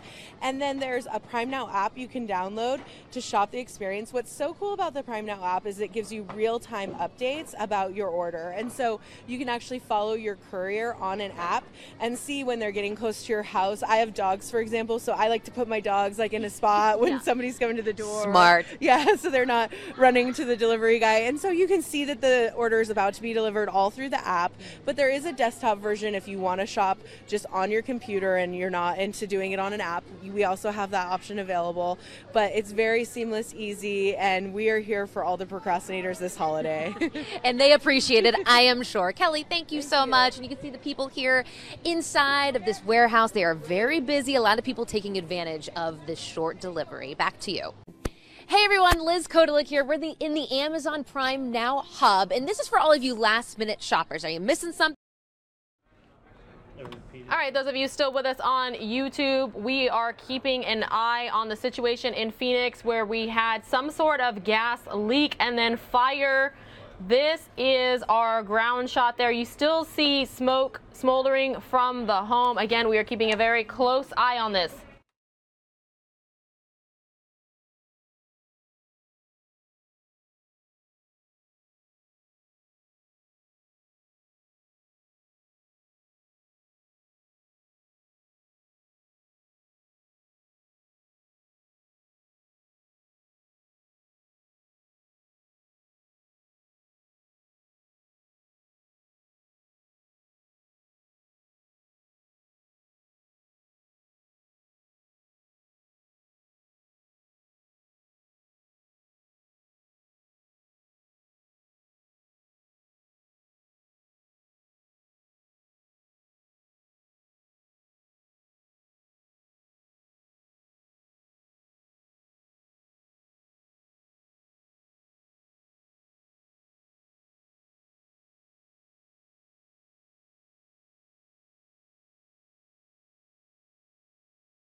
Welcome back to Fox News Now. You are taking a live look at the gas-related explosion scene in Phoenix, Arizona. Now, this is live with our photographer there on the scene, so he is moving around. But our own Matt Galka was live earlier.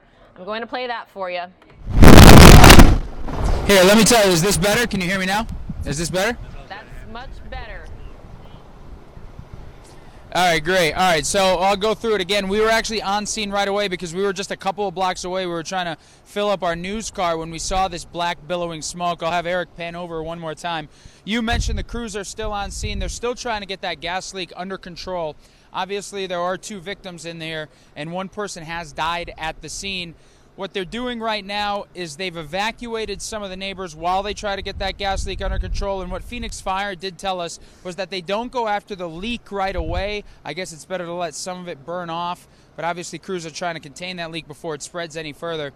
What neighbors did tell me when we got on scene, we actually spoke to a woman who lives right across the street. She said she saw 2 men wheeling a stove into the home. And then moments later, she heard the explosion. She saw the flames. She said it scared her half to death. And obviously, you see the aftermath right now.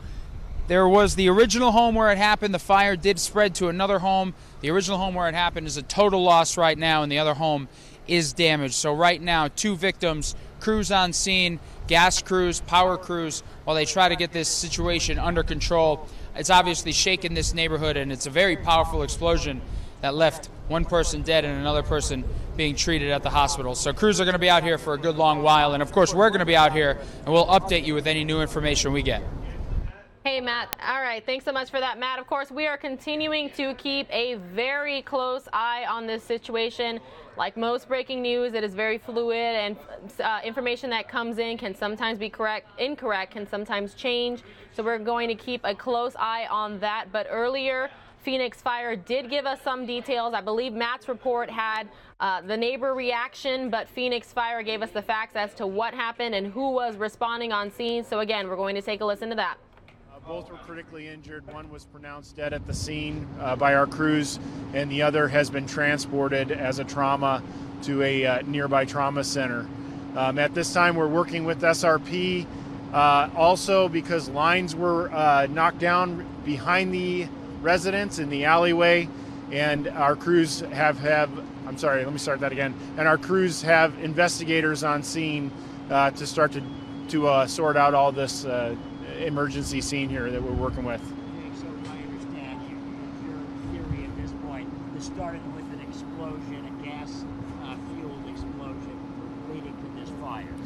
So I don't know exactly where it started, but yes, absolutely. It does appear that gas is involved in this fire in an extensive way. I don't know if a fire started prior and then gas became involved, or if the gas leak was preceding the fire. Does that make sense? Yeah. Okay. What do we know about the people inside the home, too? Is this a family? Any idea who these folks are? I don't know. There were other people at the home. At least it appears that there were other people at the home. Workers. I'm not sure if it was workers, visitors, family. I'm not sure, but there were several people around and at the home at the time of the incident. And I'm basing that on the calls that we received to our 911 dispatch center. So I haven't been able to go and confirm any of that with our guys that were first arriving. I'm only aware of the 2 people that I spoke about momentarily ago, the one that was transported and the one that was pronounced dead. Our crews are still working on the scene, continuing to search, continuing to do the work that they do, and who those people are and how they relate to this scene, whether they're family members, homeowners, I'm not aware of that at this point. We're not sure. Well, for right now, we're going to continue to secure the hazards. So we still have this gas leak. We still have the lines down in the back. We're working with those utilities to stop it. Once the gas leak is secured, we'll go ahead and extinguish the rest of the house. When we have an active gas leak, we don't extinguish that part of the fire. It's safer for us to let that gas that's leaking burn so it doesn't gather in other places, pool, and explode again. Again, this is from earlier when the audio cut. We are going to shift gears now. Earlier today, the Republican GOP leaders held a press conference touting the success of tax reform.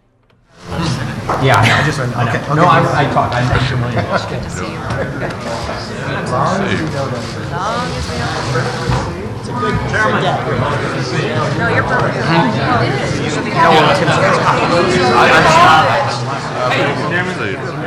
Scotty, good morning. Right there. Don't worry about it.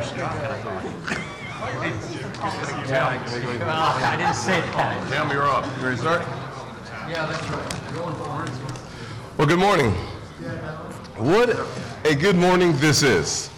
A fantastic day, Christmas coming early for the American people. The House and the Senate working together, putting aside all differences with one clear objective, making sure the American people are heard, making sure that small businesses have an opportunity to grow. We have seen a tremendous victory through this process, and it is because of committed leaders behind me, entrusted with the confidence of their voters to bring forth a tremendous victory. I am thankful that we are led in the Senate by Leader McConnell, who's done a fabulous job of bringing 52 cats, all working in different directions together for one purpose, to serve the American people.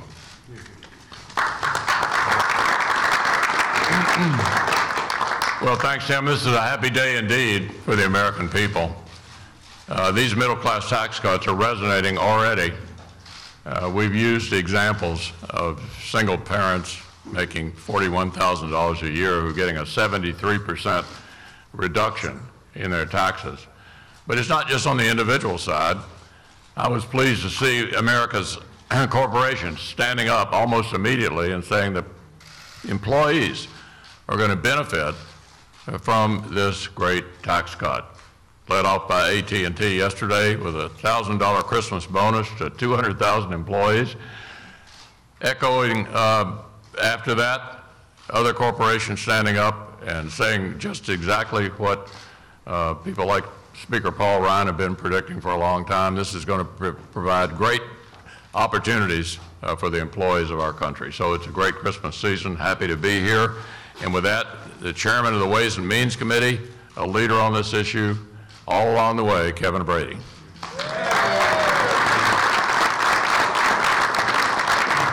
Leader, thank you again so much for your leadership and Speaker Ryan's as well. Now, you've seen this bill signed today. This final historic tax reform bill is one of the biggest highlights for many of us in our time in Congress, and maybe even in our adult lives. One of the main reasons so many of us ran for Congress was to do exactly this: improve America's broken tax code and take away the pain it was having and causing on our country and on our economy. We all want to make it simpler, fair, flatter, rewarding hard work, making America competitive again, and leapfrogging America to the lead. That's exactly what we accomplished in this bill. This is an incredible day for the American people. We would have never got here but for the leadership of Paul Ryan, our Speaker, without the leadership of the Senate, Leader McConnell, Chairman Hatch, and others. But I do want to take a moment to tell you, as proud as I am of this bill, I am equally proud of the 24 members of the House Ways and Means Committee who worked long hours, evenings, weekends, came back from holidays to be ready to deliver this tax reform plan. And I'd be remiss as well if I didn't thank our team in our committee, led by David Stewart and Barbara Angus, our tax counsel, who just did remarkable work. I cannot wait to see this new life that springs up in our economy in the United States as we deliver more jobs, fair taxes, and bigger paychecks for the American people. Thank you. And I'm proud to introduce the chairman of the Energy Committee in the Senate, Senator Murkowski. There you are. There you are.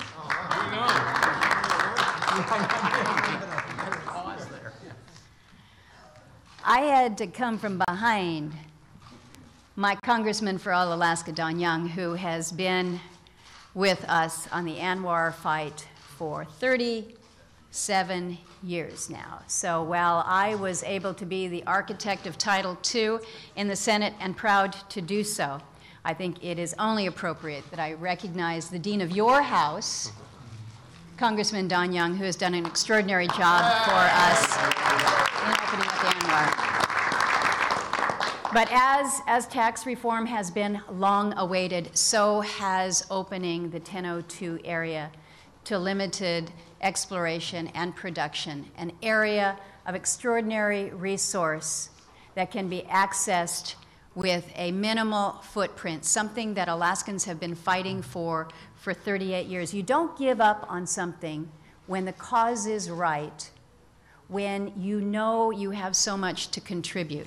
So to colleagues who have stood with us as the Alaska delegation, with those who have stood with Alaska, with those who have stood for American energy production, today is indeed a bright, bright day. We thank you for your continued support. Alaska will make you proud. Thank you.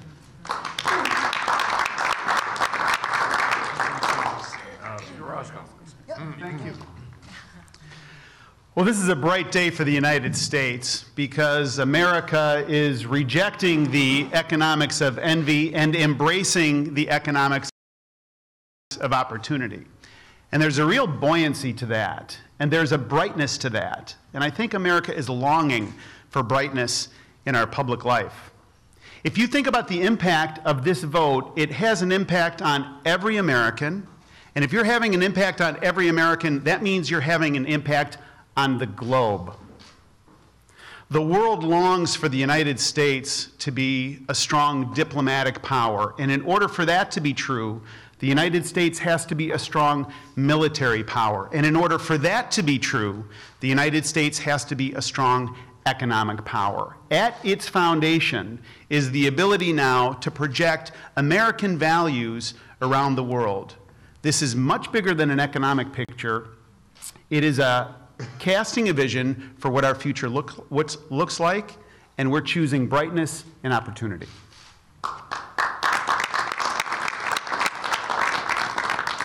Mike Isaac.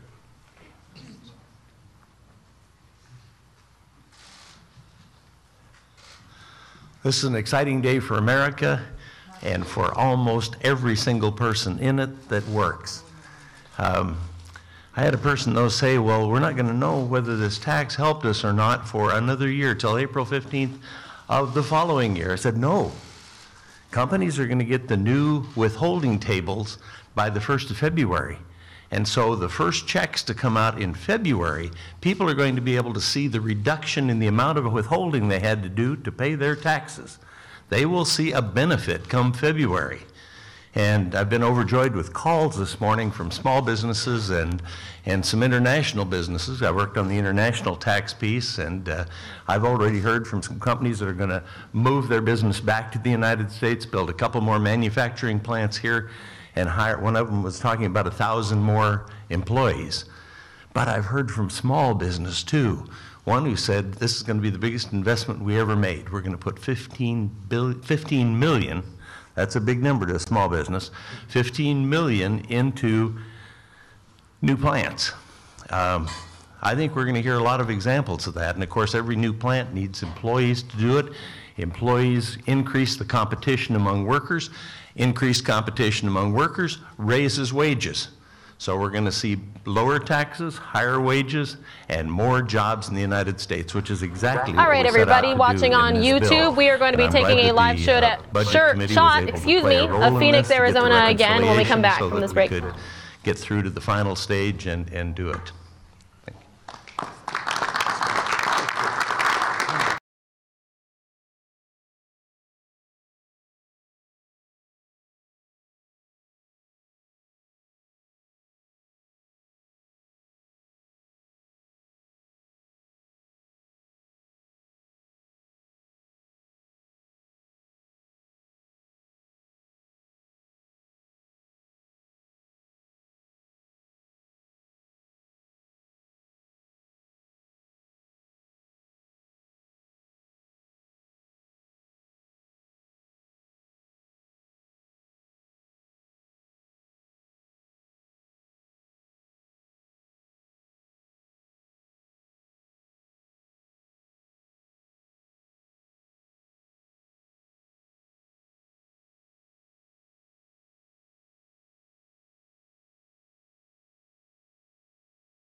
Welcome back to Fox News Now. You are taking a live look at Phoenix, Arizona, where it was definitely one of our coldest mornings in a while. See a little bit of shaking going on there. That is likely due to some wind.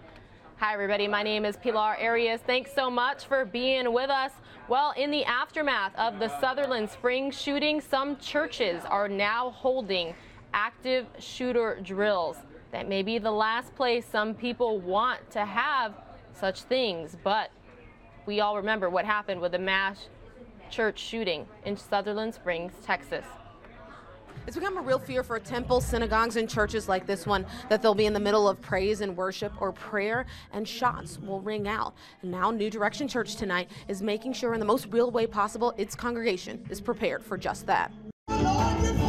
The night started out like any Wednesday Bible study. But then, gunshots and a trail of smoke. We need to be prepared. We have to be prepared for the worst. Tonight, a trainer tried to show greeter Jatre Daniels what to do if a gunman stormed New Direction Church, because a shooting in a sanctuary is now something more churches feel could happen to them. I think I read a sign not long ago that said, "Have faith, but lock your car." So I think that we have to take the proper measures to ensure that we're safe. And so this is something practical that we're doing. The most recent church shooting in Texas, where 26 people lost their lives, pushed New Direction's pastor and security team to pursue active shooter training. As the world turns, we have to keep pace. Yes. They wanted people to have a better idea of what their instincts are in these scenarios and squash those bad gut reactions. Get on the ground! Get on the ground! When the shooters came in, I fell straight to the floor. I didn't run, and I knew that the principles were to fight or to flee. And the first thing I did was hit the floor. Daniels was far from the only one. In fact, most people did exactly what the gunman demanded. Former IMPD Deputy Chief Bill Benjamin worked on remapping their brains to always run if possible and hide well and prepare to fight if not. Heaven forbid like that should ever happen. As a greeter here, I'm typically out front. So hopefully if anything like that ever would happen, I could be one of those leaders. So I appreciate the being prepared part. In Indianapolis, Deanna Albritton, Fox 59 News. All right, Dina, thanks so much for that report. It is something that is sad to have to see, but it's better to be prepared for those types of situations. Well, the wildfires in California continuing to rage, but what about those These pets? fire survivors are simply charming, each one dodging the lilac blaze, beating the odds and making it to safety. This one-year-old cat's sprightly personality shows her resilience even after losing her whiskers and singeing her fur. But this beautifully colored pup has a longer road to recovery. All 4 paws have been burned, and it will take weeks for the pads to recover. When this Chihuahua was brought to rescuers, they had initially been told that they were expecting a horse, but after meeting this little guy, no one seemed disappointed. At the Department of County Animal Services, rescuers say natural disasters are their moment to dive in and make an even bigger impact on the lives of animals. We are always ready to go should we be needed. Fires and floods or loss of home, we are here, and our job is to secure the animals until their owners can come and claim them. The most intriguing animal in the survivors bunch has to be Violet. The pet turkey was brought in after her family lost everything in the fire, but now they've learned that Violet is a very the animals until their owners can come and claim them. The most intriguing animal in the survivors bunch has to be Violet. The pet turkey was brought in after her family lost everything in the fire, but now they've learned that Violet is a very wily and wise bird, and finding her alive will make Christmas just a little bit better. Unclaimed animals will be held for 2 weeks, and then the public will get a chance to adopt them. And people are lining up to do just that. This is a community that loves their animals. It is never a problem to adopt a loving animal into a new home. Deputy Director Costello says if owners recognize their animals, simply call in, and something will be worked out, but do it soon. Please call us and let us know. We may be able to extend holds. Please let us know if these are your pets. We really would like to have them back to their original owners. So these owners have 14 days to claim this little cutie pie, and they better move fast, because they might have to go home with me. From Carlsbad, Jamie Chambers, Fox 5 News. Hey everybody, sorry about that. We had a little bit of technical difficulties during that story. It was trying to show me and the story at the same time, but hopefully you got to see the situation going on there. Lots of shelter pets, lost pets, due to the Lilac fire. Right now, I am going to take you live to the Senate floor. The government passed tax reform on Capitol Hill yesterday, so now we are moving on to the shutdown showdown in terms of government spending. That we usually associate with fringe internet chat rooms. What is their justification for this vituperative attack on the Department of Justice and the FBI? One of the FBI agents expressed his political views in a private text to an FBI attorney. But the special counsel took swift and decisive and deliberate action to remove that FBI agent from the investigation. And more broadly, let's recognize the reality here.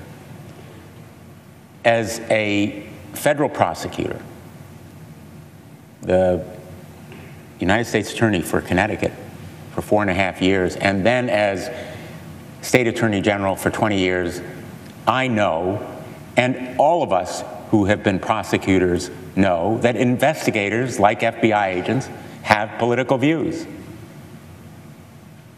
Some are on the right end of the political spectrum, some are on the left. The mark of their professionalism is they leave them at home when they come to work. They park them at the door, not just because it is what they are taught and trained to do. They believe in unbiased law enforcement because they know that criminal investigation ultimately comes down to facts and law. It cannot be based on political opinions, and investigations that are biased by political opinions are doomed to disaster. And perhaps most important, there is not a scintilla of fact, not a shred of evidence, that the special counsel investigation has been impacted in any way by any political view of any FBI agent, or for that matter, anyone else in that investigation. There's simply no evidence that political views have impacted the special counsel investigation. And the simple fact that prosecutors know is that all such investigations must seek to uncover the facts and apply the law. And that is what Special Counsel Robert Mueller has done. And the proof is in the results so far. 2 powerful convictions that have shattered the Trump presidency, and 2 indictments that indicate this investigation is just at its beginnings, not at the beginning of the end, but simply the end of the beginning. These trials of the 2 indictments will go well into next year, as will the investigation. There will be more convictions and more indictments, I think, can be pretty reliably predicted to a near certainty.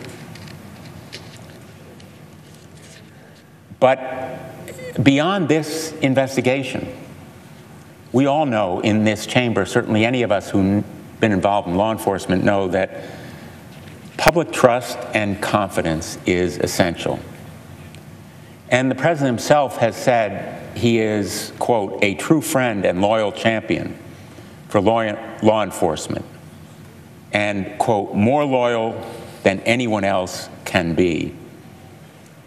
He has pointed out that law enforcement officials, like our police and FBI agents and DEA and others, quote, rush into danger every day.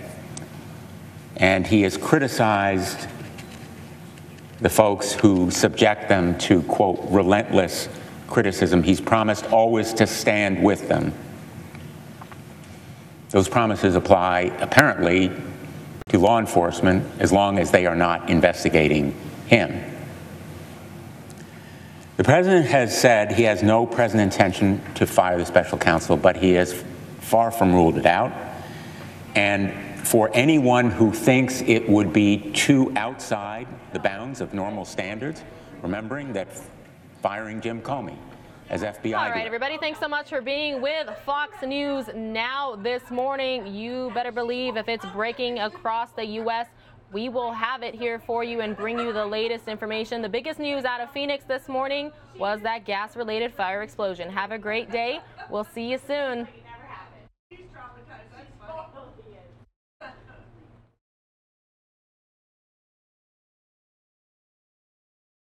Hi, everybody. You still with me on YouTube?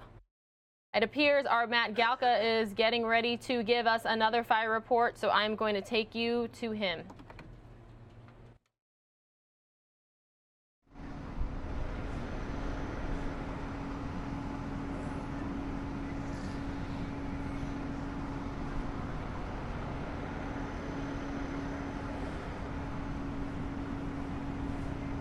Again, we are listening into our Matt Galka for the latest on the gas-related explosion in Phoenix. This is going to be his live report for our noon show here in Phoenix. So I'm just going to step out again. This is for his live shot at noon in Phoenix.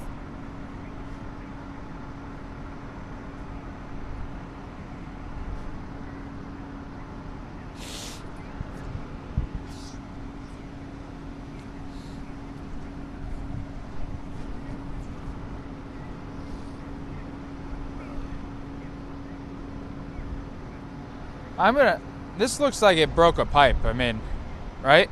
Yeah, like, the closest hydrant, it's not even on. Yeah. There is no hydrant on, and the water's just flowing, Yeah. so.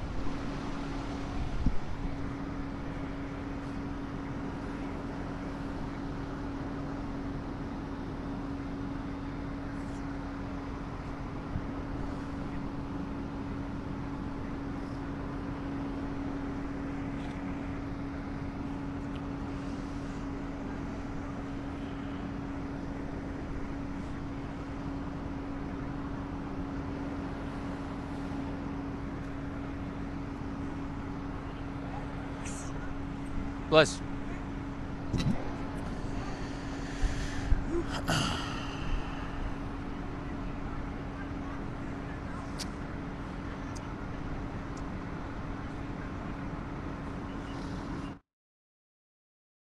Everybody, I'm going to have Matt's audio down until he starts his live report, just because I'm not quite sure who he's speaking with on scene, and I don't want to get any misinformation out. But thank you for staying with us on YouTube here on Fox News Now. Again, when he comes up here in the noon hour, I will bring up his audio.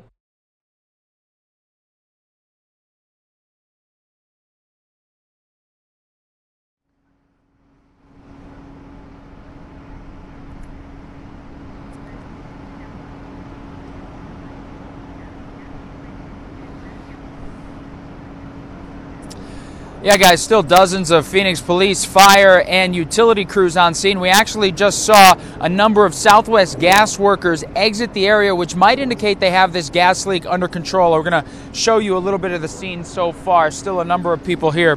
Here's what we do know, and this is coming from Phoenix Fire. They responded to an explosion caused by a gas leak, and when they got to the house where it happened, one person was pronounced dead at the scene, and another was transported to a hospital. The explosion destroyed the house where it happened and also ended up burning another house. And now we do have a kind of an evacuation scene because they've evacuated neighbors in the immediate area while they tried to get this gas leak under control. And now we were on scene minutes after it happened because we happened to be getting gas a couple blocks away, and we could see the thick billowing smoke billowing up a couple blocks away.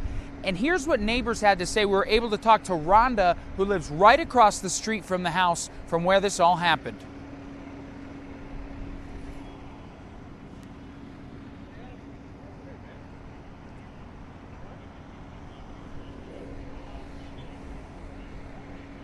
Everybody, this is Matt's live shot. So on the air here at Fox 10 Phoenix, we're seeing something else, and then you will hear his, what we call a live tag afterwards. So it was obviously a very big shock for a lot of people in the area at around a little before 10 a.m. this morning.